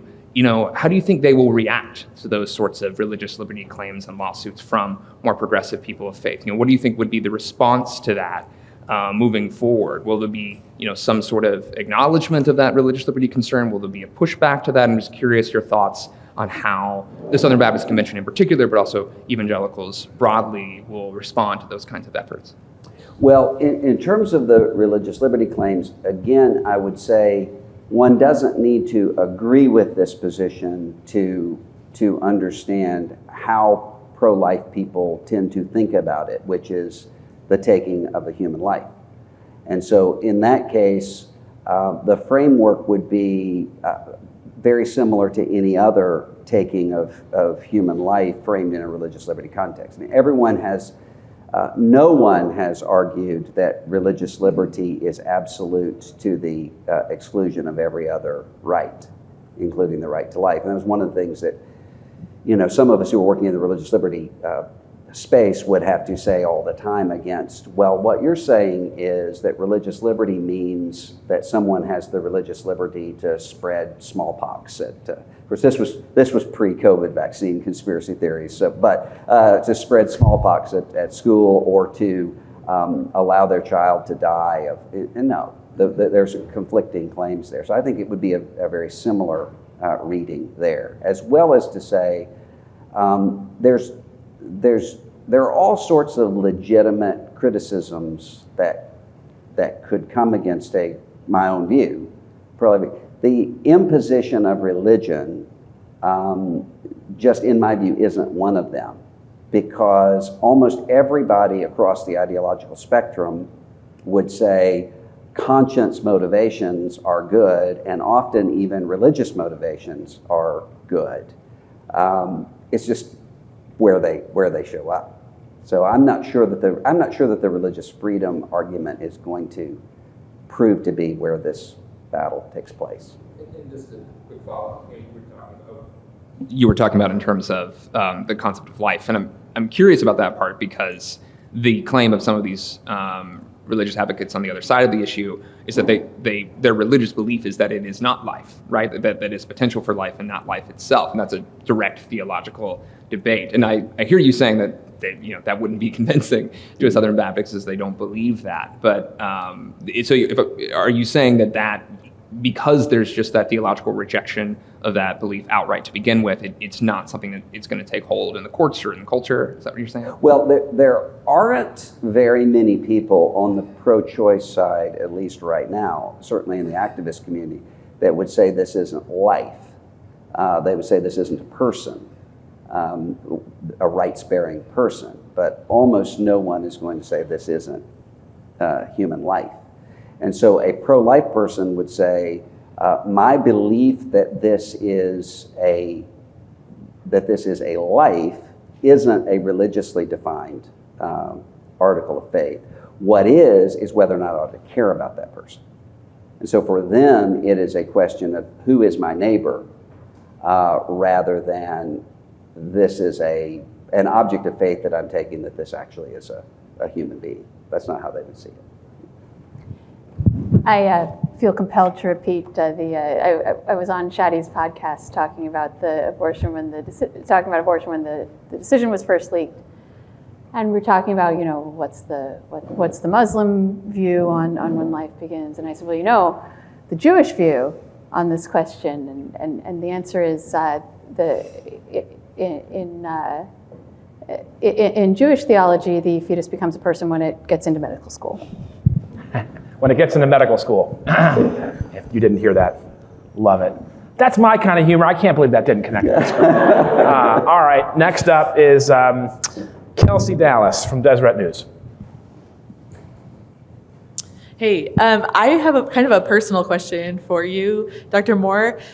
You talked about sounding the alarm about the loss of the moral authority, but something I've wondered about as you transitioned away from the SPC and now work at Christianity Today, have a great podcast, write great stuff. Something I worry about is you've lost the position to where people in the evangelical world will listen to you quite as closely, that you're preaching to the choir maybe, instead of being able to really change people's minds and hearts and political behavior. Is that something you worry about, not being able to sound the alarm as effectively? No, because not much has changed. And in many ways, not enough has changed, just in terms of my daily life and schedule. But no, I haven't. I don't. If anything, it's liberating in the sense that I was always speaking sort of across the evangelical denominational divisions, but I was doing so within one specific denomination, where I'm not now. So what does Hit that button, Kelsey. Hit that button. What does need to change for some of the folks at the center of sort of the evangelical farthest right to sort of wake up and change their behavior and regain some of that moral authority? What would be the most effective kind of wake-up call? Well, I think the most important thing is a lack of intimidation. I see a lot of people in leadership positions who are terrified to say what they think, and that's not just in the religious world. It's also in the political world as well. When in reality, if they did so, I think they would find a great deal more resonance than they think. I mean, one of the things I spend a lot of time lamenting the sort of broken alliances and friendships and so forth that almost all of us have experienced, even within families over the past 5, 6, 7 years. But there also have been these remarkable new alliances and friendships that have happened. And one of the things that I hear all day long, every day, is I thought I was crazy, from people who say, I'm here in my church in Nebraska, and all of this has just become so normalized, and I feel like I'm completely out of step. But then they find community with other people who are saying, no, you actually are not You're not insane. You are seeing things the way that they are.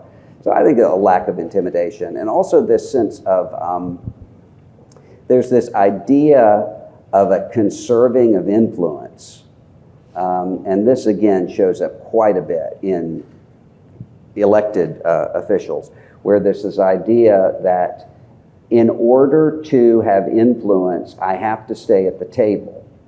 And if I'm not at the table, I'm going to be replaced with somebody worse than I am. So therefore, I have to conserve my influence. But then the question becomes, conserve it for what and until when? And it then becomes where it's just pushed out forever.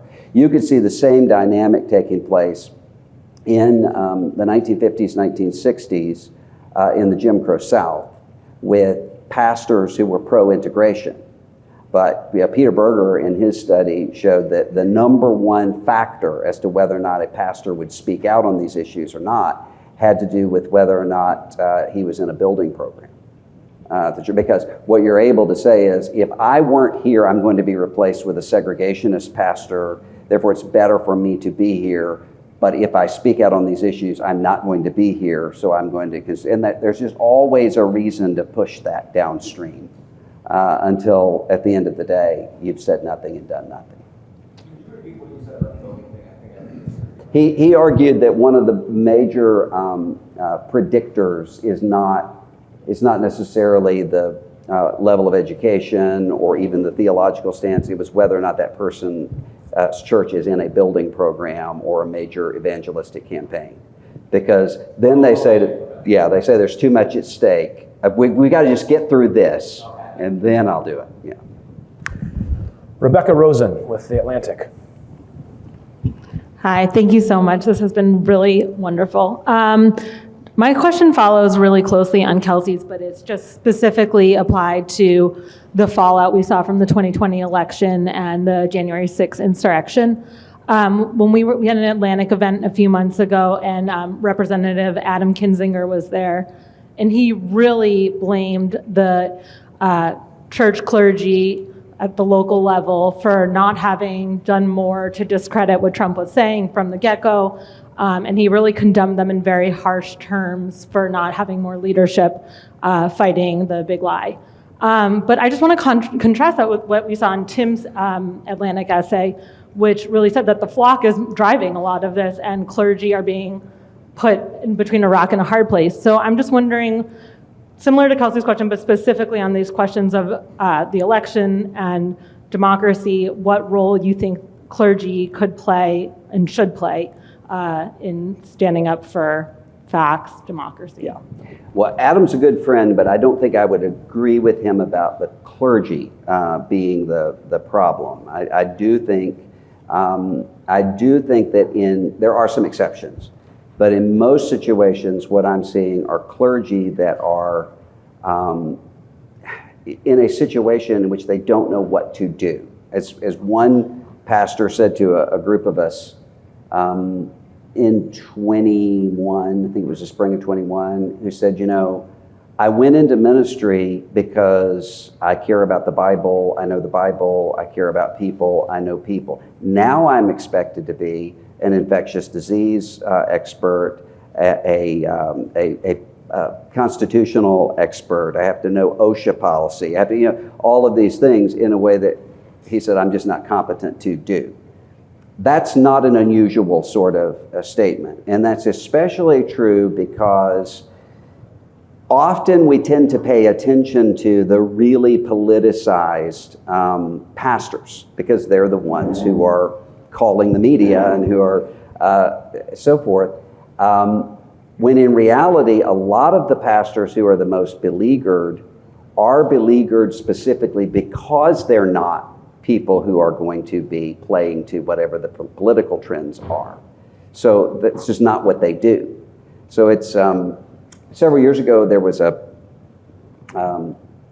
Republican politician who was interested in running for president later on, and who said, can you tell me sort of what are the up-and-coming evangelical churches in Iowa and South Carolina? And I said, I can, but none of them will have you come and speak. give your testimony right before the election, or give you your give you their church directory. They would never do that, whether they agree with you or disagree with you on that. So a lot of these pastors are people who specifically haven't been kind of leveraging their ministry congregations in terms of political activity. Now they're facing, some of them who have previously been able to kind of avoid the political divisions within their congregations because they didn't speak to those things, now are finding that doesn't work. Because rather than coming in and saying, well, I have to be able to minister to everybody, and so I'm not going to get up and preach about, who won the Electoral College. I'm going to minister to all of the people in the congregation. They're going to find, as one pastor said to me, if I hear the words, "Your silence is deafening," one more time, I'm just going to pull my hair out. Because he said it's from both the left and the right in his congregation. If something has happened in the news and he hasn't immediately spoken to it with the requisite degree of outrage required by that segment, then he's silent. And there's just, they're finding a very, very difficult place to be. And it's a lot of it is not just sort of dealing with opposition. There's a great deal of disappointment in feeling like personal failures, because pastors will say all the time, I look at the Facebook feeds of the people in my congregation and I wonder, what have I been doing for all of these years?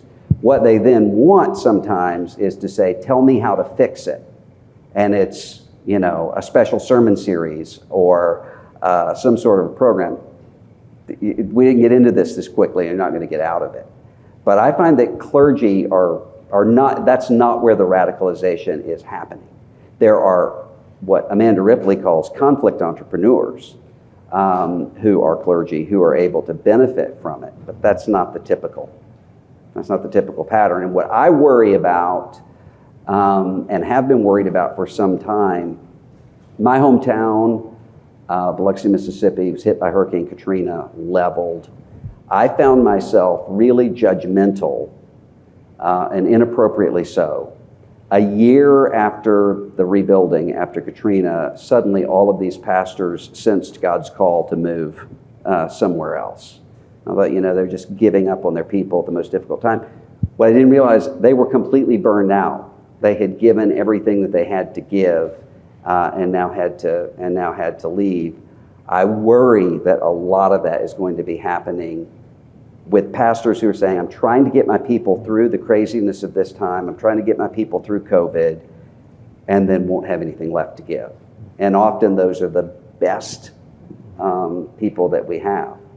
So that's concerning. Kay Coppins, Atlantic. That's the back. That did it. Okay, there we go. You spoke to this a little earlier. I'm curious, we've seen a lot of discussion in the last few days in the press, and particularly from more kind of thoughtful, maybe genteel pro-life voices, talking about the possibility that segments of the pro-life movement will pivot toward, helping mothers who are now being compelled to carry their pregnancies to term. That's expanding the social safety net, paid family leave you mentioned. Where I work at the Atlantic, I think the main story on the homepage right now is interviewing a bunch of those pro-life activists who are saying we now need to kind of pivot the movement in this direction. What I'm curious is, from your view and from the people you're talking to, how likely is it that a pivot like that will occur? What percentage of the pro-life movement do you expect to start actively engaging on those issues? And what would that look like? Is it expanding private charitable organizations that would assist with mothers? Or is it reorienting a significant portion of political energy toward legislative or policy solutions like paid family leave? I'm curious what your thoughts on that are. Well, first of all, I think there's more than one thing that exists within the pro-life movement. And Tim and I were talking about this during the break, this dynamic where often the people who over the past several days have been sounding the least triumphalist and the most sort of let's persuade our neighbors of this position are the very people who have been actively working in this area in the trenches for 15, 20 years. Some of the people who have been the most own the libs-ish in the way that they're speaking are the people who have been the least involved in the actual trenches of the pro-life movement. So when it comes to sort of your typical evangelical or Catholic woman who's working in a pregnancy resource center somewhere in the country, has been doing pro-life ministry, those people are often have already been there in terms of let's comprehensively care for women. As a matter of fact, if I'm going into an evangelical congregation and I want to talk about civility and kindness and lack of polarization, that's where I go first. Because these are the people who actually have had, now, whether you agree with them or disagree with them, they have been in a situation where they couldn't demonize the people who disagreed with them because they're trying to change their minds, they're trying to serve them. I think that applies more broadly than that. So they've already been there. The difficulty is going to be when it comes to abortion, you're dealing with something that is at base level very specific. Should you do this or not? Should this be legal or not? Now both sides have strategies as to how do we get there, but that's the end result. When it comes to some of these questions of social safety net, you're going to have people who are motivated by the same concerns, but who are going to be disagreeing not on morality, but on prudential, will this get us there? So I can go in a congregation, and if the question is, does an unborn child is an unborn child a person who is owed safety? Everyone, yes. Then you may have, there was a situation years ago where I had two people in a congregation, both of whom served in elected office in their community. One of whom came up and said, I'm concerned about single mothers in our community who can't make a living wage, can't raise their children. I think we need to raise the minimum wage. Another person who was there who said, I'm concerned about the single mothers in our community. I'm afraid if we raise the minimum wage, we're going to end up with these businesses cutting hours and these mothers aren't going to be able to care for their children.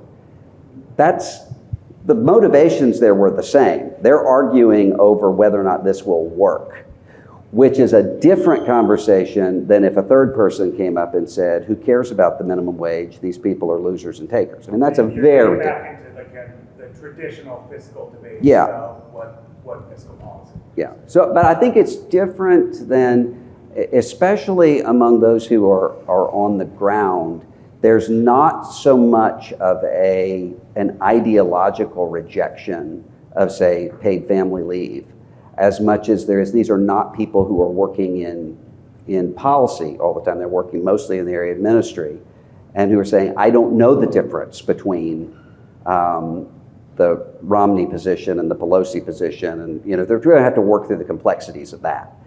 Melanie Mason with the Los Angeles Times.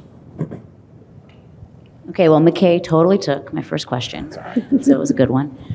But I did have another question for you, and that was, you talked a little bit about sort of setting off the warning, which is for people on the left, if they're concerned about the influence of the religious right, they should be even more concerned about the post-religious right and the sort of own the libs kind of approach that we're seeing in politics.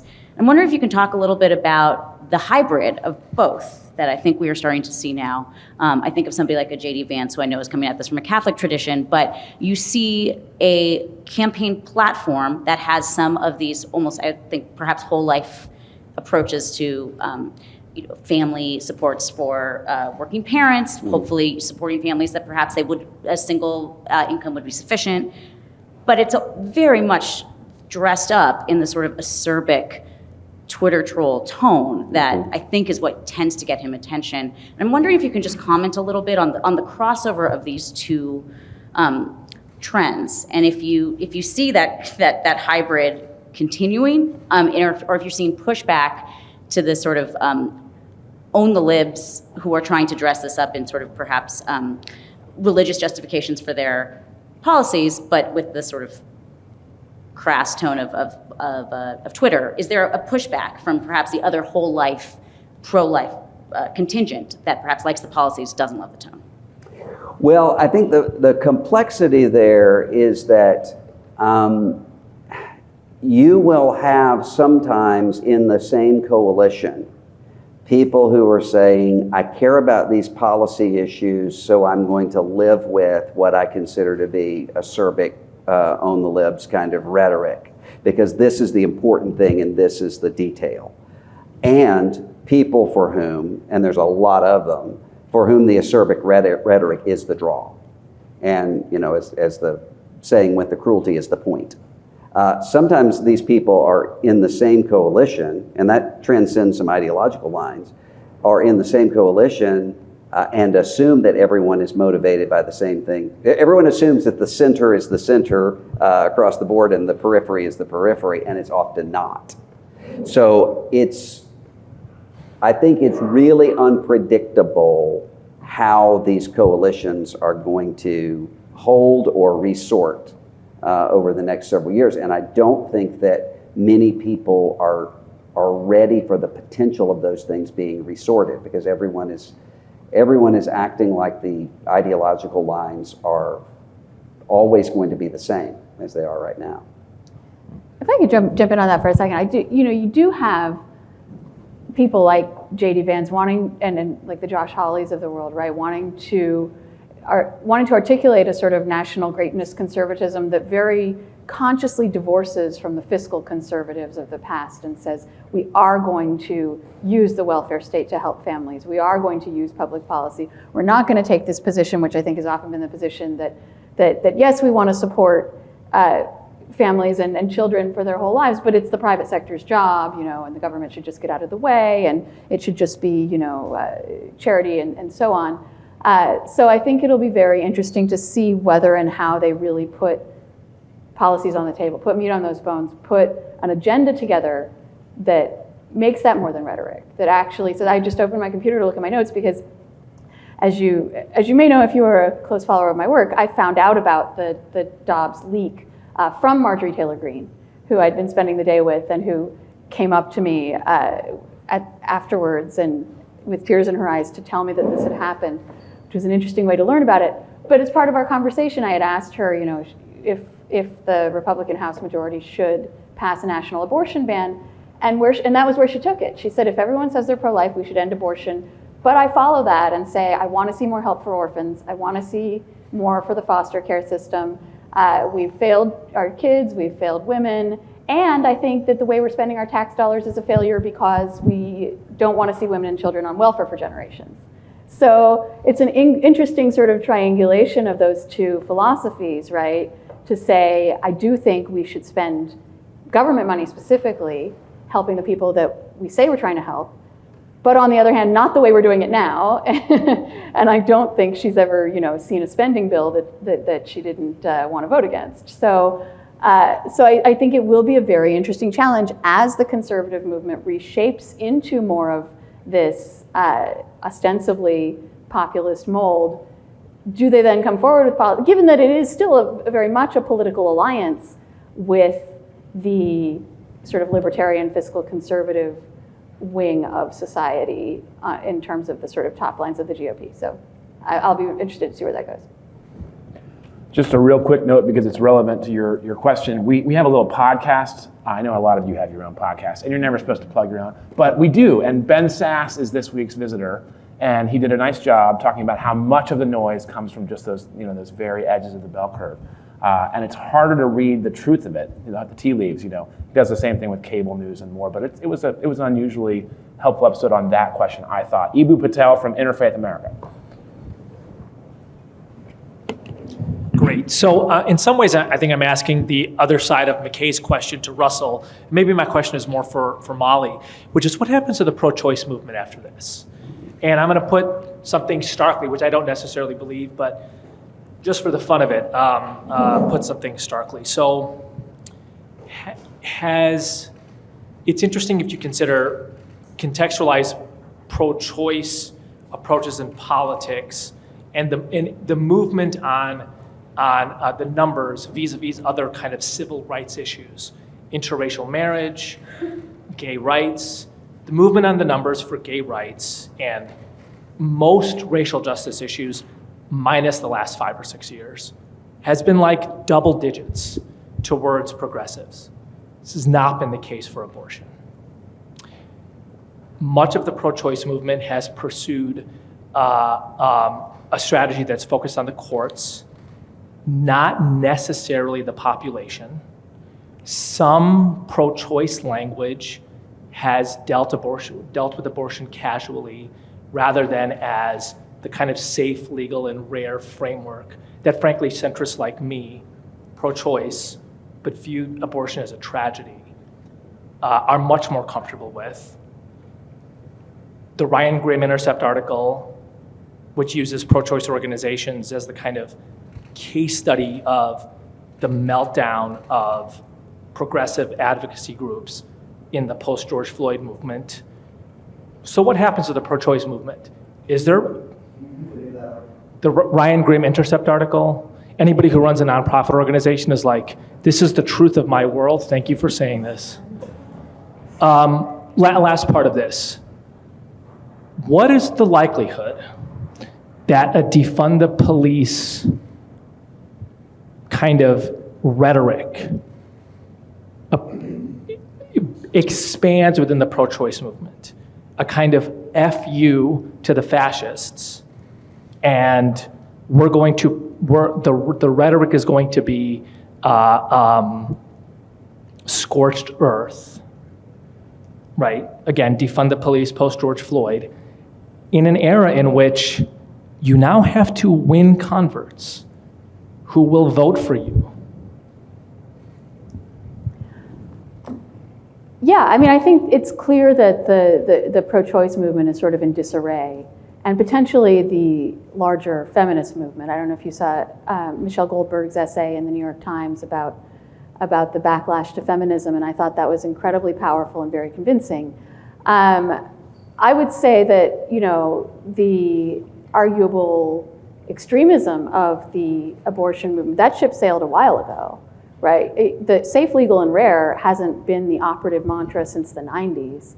And we've seen a movement that was convinced that it already was on the right side of public opinion, been increasingly assertive and increasingly demanding on the left, of Democratic politicians in particular, seeking, to purge anyone who's pro-life from the Democratic Party, seeking to make it safe, if not mandatory, to be pro-abortion, not just pro-choice, right? Which was the sort of term that was invented to communicate to people that we are not a pro-abortion movement. We're a movement that wants people to have choices.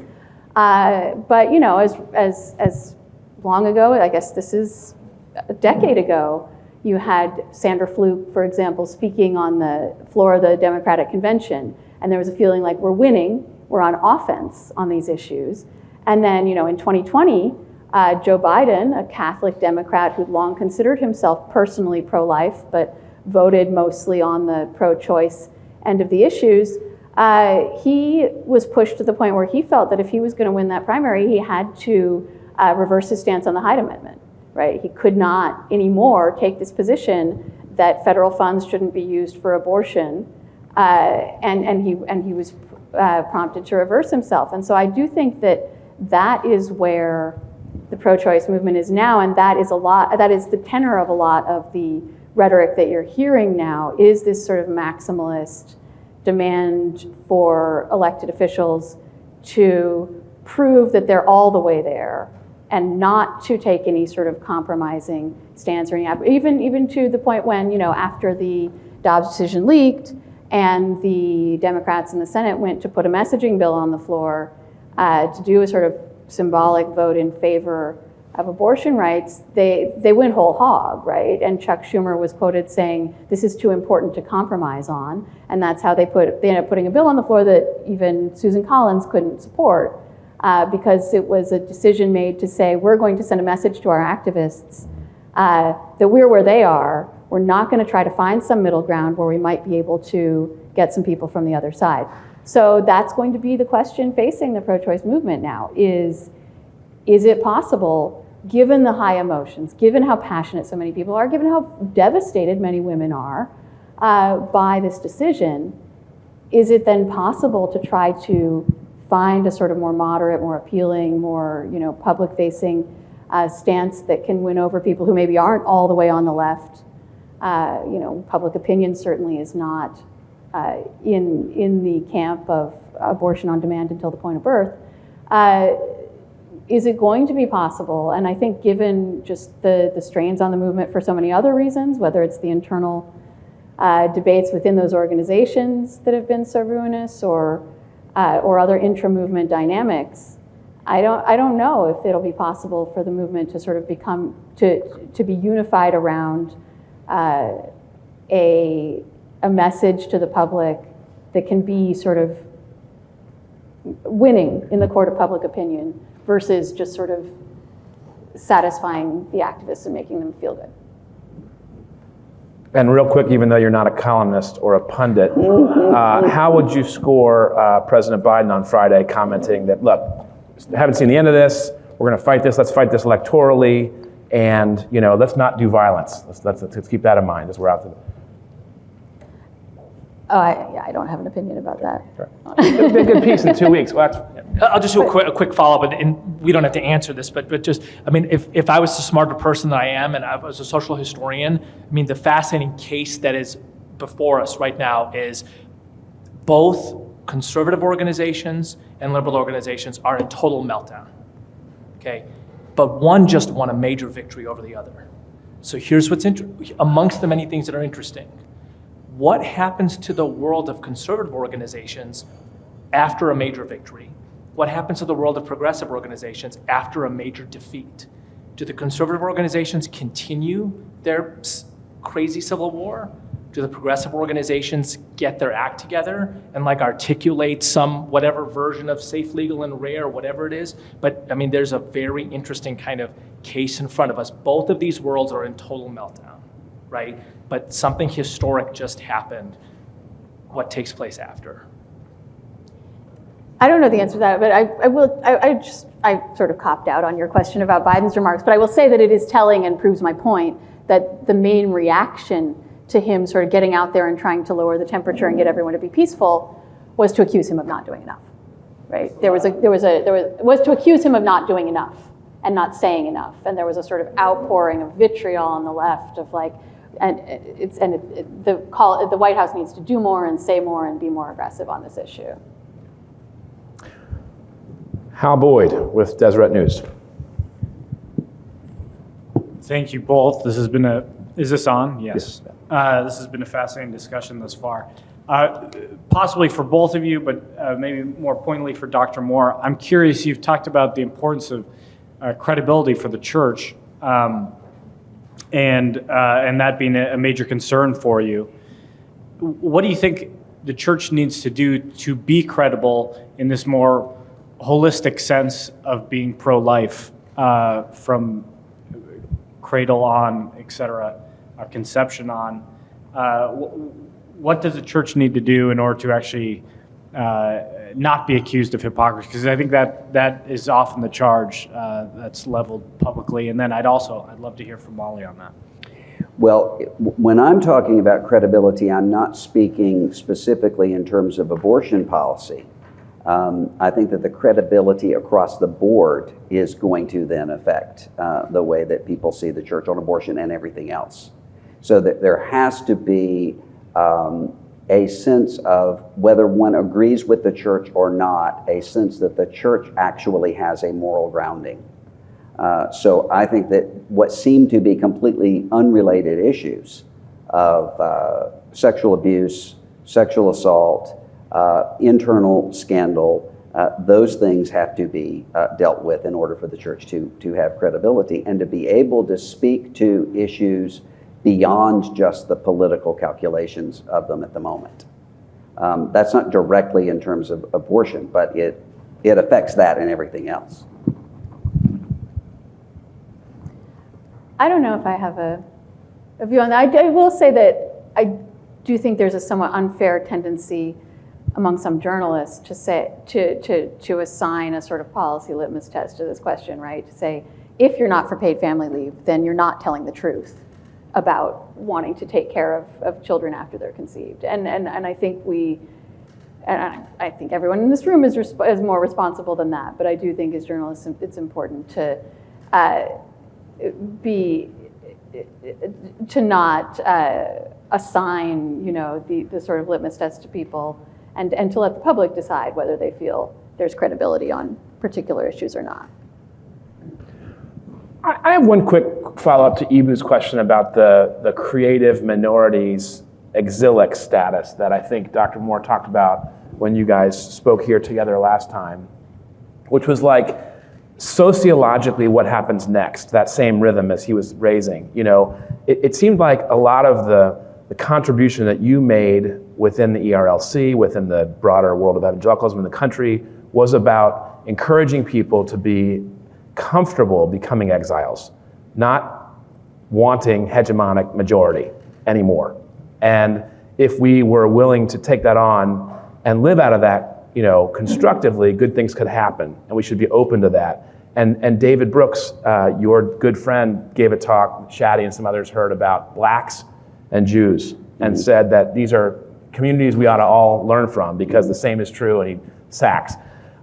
What happens to the invitational impulse to be creative exiles, creative minority exiles, that you encouraged last time in this community, now that there is, just on this one issue, a dealing where, quote unquote, you won? Well, My argument was never, we previously were a hegemonic majority and now let's become comfortable being a creative minority. It was that the hegemonic majority was always illusory if we define the we right.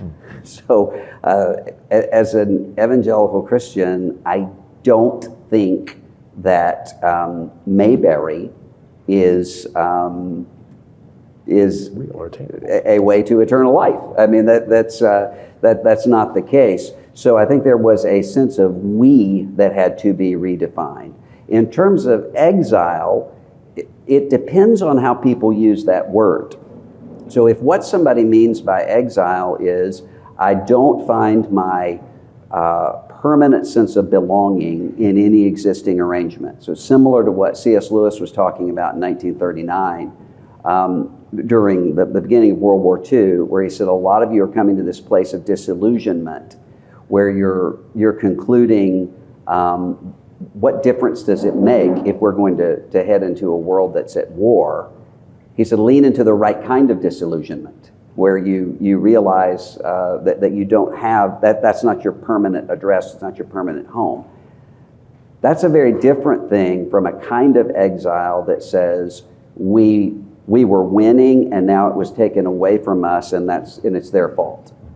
So it's I think the most dangerous thing right now is that in American life, almost across the board, you have the worst aspects of majoritarianism and the worst aspects of being a minority together without the good. So you have evangelical Christians who think most of America is just like us, but we're having all of it taken away by a few elites.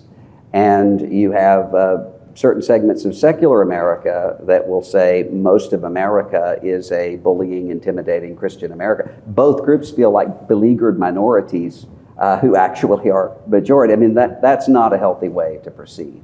So a lot of it has to do with, exile biblically is not a vehicle for resentment. Exile instead is a realization God is doing this, and there are possibilities for new developments coming in. What Wendell Berry talked about when he talked about everything creative happens first from the margins, because the old assumptions have to be done away with. That I think is very productive. But in order to get there, you have to actually both see yourself as potentially a minority viewpoint and not be resentful about that, if you're going to actually seek to persuade people rather than just lambaste them. And you have to have a functioning democratic system that is broadly trusted as Yes. well, right? Because there's a direct line from that way of thinking to we have to overthrow the government by violent means because we know on some level that is so deep-seated that it's impervious to evidence that we're the ones who are supposed to be in charge. Yes, that's right. And that's, I've had this happen multiple times where a pastor has said that he will quote the Sermon on the Mount parenthetically, turn the other cheek, so forth, and then have congregants who will come up and say, why are you giving us these liberal talking points? And this pastor will inevitably say, I'm directly quoting Jesus Christ. And the response is what's interesting to me, because it's not just the sort of biblical illiteracy. The response is always, that used to work, but not in times like these. So there's this emergency catastrophe where everything is off the table, as though Jesus were not speaking in an occupied Roman colony with crucifying soldiers around everywhere. Those were good times, and now we're in emergency time. But that's the mentality, and I think that leads to exactly everything can be morally suspended because we've never been in times like this. And if everybody assumes I'm Bonhoeffer against Hitler right now, then you're going to end up in difficult times. Are Amy Sullivan and Jack Jenkins cards up for a follow-up, or are those holdovers? Yeah? Bring it. Okay, 11:50. We got about 7 minutes. We're going to get a quick restroom break, and we'll have lunch. It'll be lovely and served. So. Okay, thank you. I just wanted to come back to the two issues we started off with here. The SBC's report on sexual abuse and abortion, and identify a through line of a particular way of valuing women and thinking about women that is very entrenched. And although you have talked about people who very much do exist, who have strong pro-life views and who value women very much, it is the case that there are a lot of people who don't trust women, who in fact hate women, want to punish women.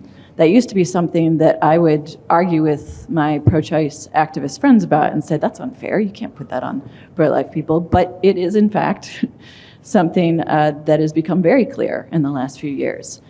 And I just don't see, particularly with an organization like the SBC, how you have a brighter future if your response to sexual abuse is to think of a woman who was raped as somehow an affair partner, or to think that the pastor's position should be protected rather than the woman believed. I guess I'm just wondering how that's a fundamental part of the institution, how you move on in an optimistic way without that being altered. Yeah. Well, the you part, I'm not a part of the SBC, so I can't really speak. I remember the first day that I ever said them instead of us. It was a very disorienting thing to say. But what I will say is that you look at, for instance, the response to the report and the resolution that was passed this year specifically on that language of affair. Because you're exactly right. This was one of the most nefarious pieces of this, including with one specific survivor who told her story, and the story was altered to make it sound in her voice as though she had participated in an affair rather than abuse, or just the language of pastoral moral failures when what you have in almost all of those cases is an abuse of spiritual authority and power. Talking about that just a few years ago,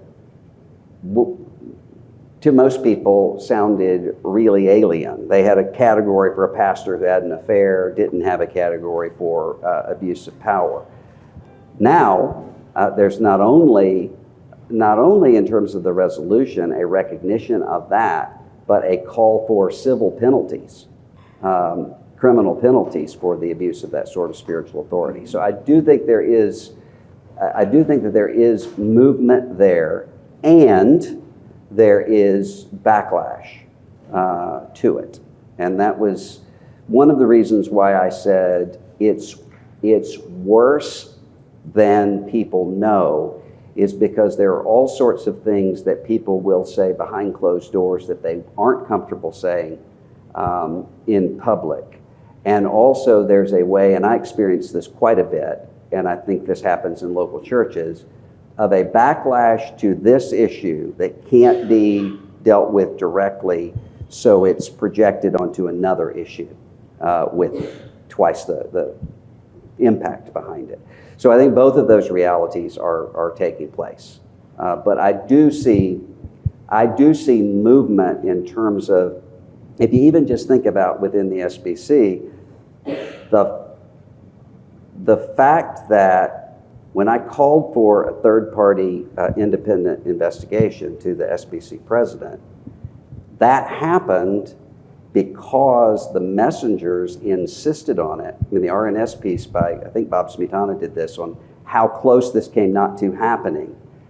It only happened because you had messengers who insisted on it and who didn't take the typical pattern, which is to say, well, we'll refer it to a committee, which is the way to say this will not happen.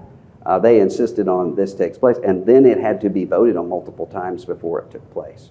So I do think that there is an awareness there. The question's going to be, are these people willing to deal with the backlash directly, rather than just to assume that it will go away?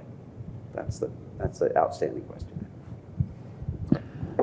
Nicole, do we have time for one more question or not? Yes, Jack Jenkins, RNS. And it's related to the last few questions. You mentioned earlier about the danger of how the anti-abortion movement kind of hitched its wagon to Trumpism and Trump himself. And I'm curious about that, right? Because Roe v. Wade wasn't overturned last week because they won the argument on abortion. And they still haven't. It's because 3 justices were put on the Supreme Court in a deeply controversial, at least one of those, in ways that are deeply controversial, by a president who is deeply controversial, whose presidency was followed by rises in violence and very antagonistic form of politics.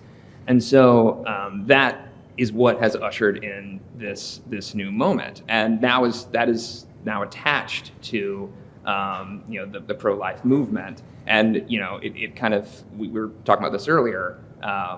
For years, people like me would ask people like you, like, how can evangelicals support somebody like Donald Trump? And then many people would say, well, there is this transactional nature about this precise moment. So moving forward, irrespective of whether that was the right call strategically or what have you, how does this movement and religious conservatives kind of handle that? Those who aren't willing to be actively engaged in that sort of antagonistic politics, who aren't necessarily comfortable with how that all went down. People like yourself who are deeply critical of Trump when he was running for office. How do they get away from that moment defining this victory for the anti-abortion movement? Well, I think one of the ways is, I think there is a tendency, and we can see this. We mentioned Liz Cheney. There's a certain segment that will say Liz Cheney should not be speaking up for democracy because she's anti-gun control, or she's Dick Cheney's daughter and she's supportive of the Iraq War, or what have you. In a way that I think is deeply self-defeating If you're going to have the triumph of democracy, you have to have people such as Liz Cheney supporting democracy. And I think that if the message is in order to be opposed to authoritarianism, one has to be pro-choice. There's a certain segment of people who are going to realize that's a false choice and I'm not going to make it. But then there are other people who are going to say, if those are the two choices, I'm not going to be pro-choice. So I don't think that that's a healthy way for us to go. I think the question is going to be, when it comes to the pro-life movement, as with every other social reform movement, there are two parts of it that are both necessary. There's a legal aspect of it, and there also is a cultural persuasion aspect of it. And you can win the one while losing the other. That's what I think is going to be important right now, is making sure that you don't end up with a short-term court win or political win and a long-term loss in terms of persuasion. That was what I worried about and prayed that I was wrong about, but I don't think I was, which is when people would say to me, we're voting for Trump as a lesser of two evils, and this is a transactional sort of arrangement. As one friend said, I'm not voting for one person, I'm voting for 1,000 people in an administration. I think that's a reasonable argument. I do. It's not the calculation I make, but I think it's a reasonable argument. The thing I worried about was that we're in an America where not only do I morally think lesser of two evils is not workable, it's that I don't think it's possible in this sort of environment. And so if there had been people who were actually going to say, we're with you on some of your court picks, and we think that the way that you're speaking after Charlottesville is reprehensible, or many other things all the way through. We like Amy Coney Barrett, and we think January 6th is horrific. That would be one thing. We're living in an American context where that is very, very difficult. People find their tribal leaders and tend to become shaped by them, so that I could see people who were, during the George W. Bush administration, very interventionist, internationalist, and who now are isolationist, and isn't it terrible the way that people are dragging us into war, who haven't had a change of mind, who won't say I was wrong on Iraq and now who just simply have leaders who have changed, and that happens on the left as well. That's the difficult part.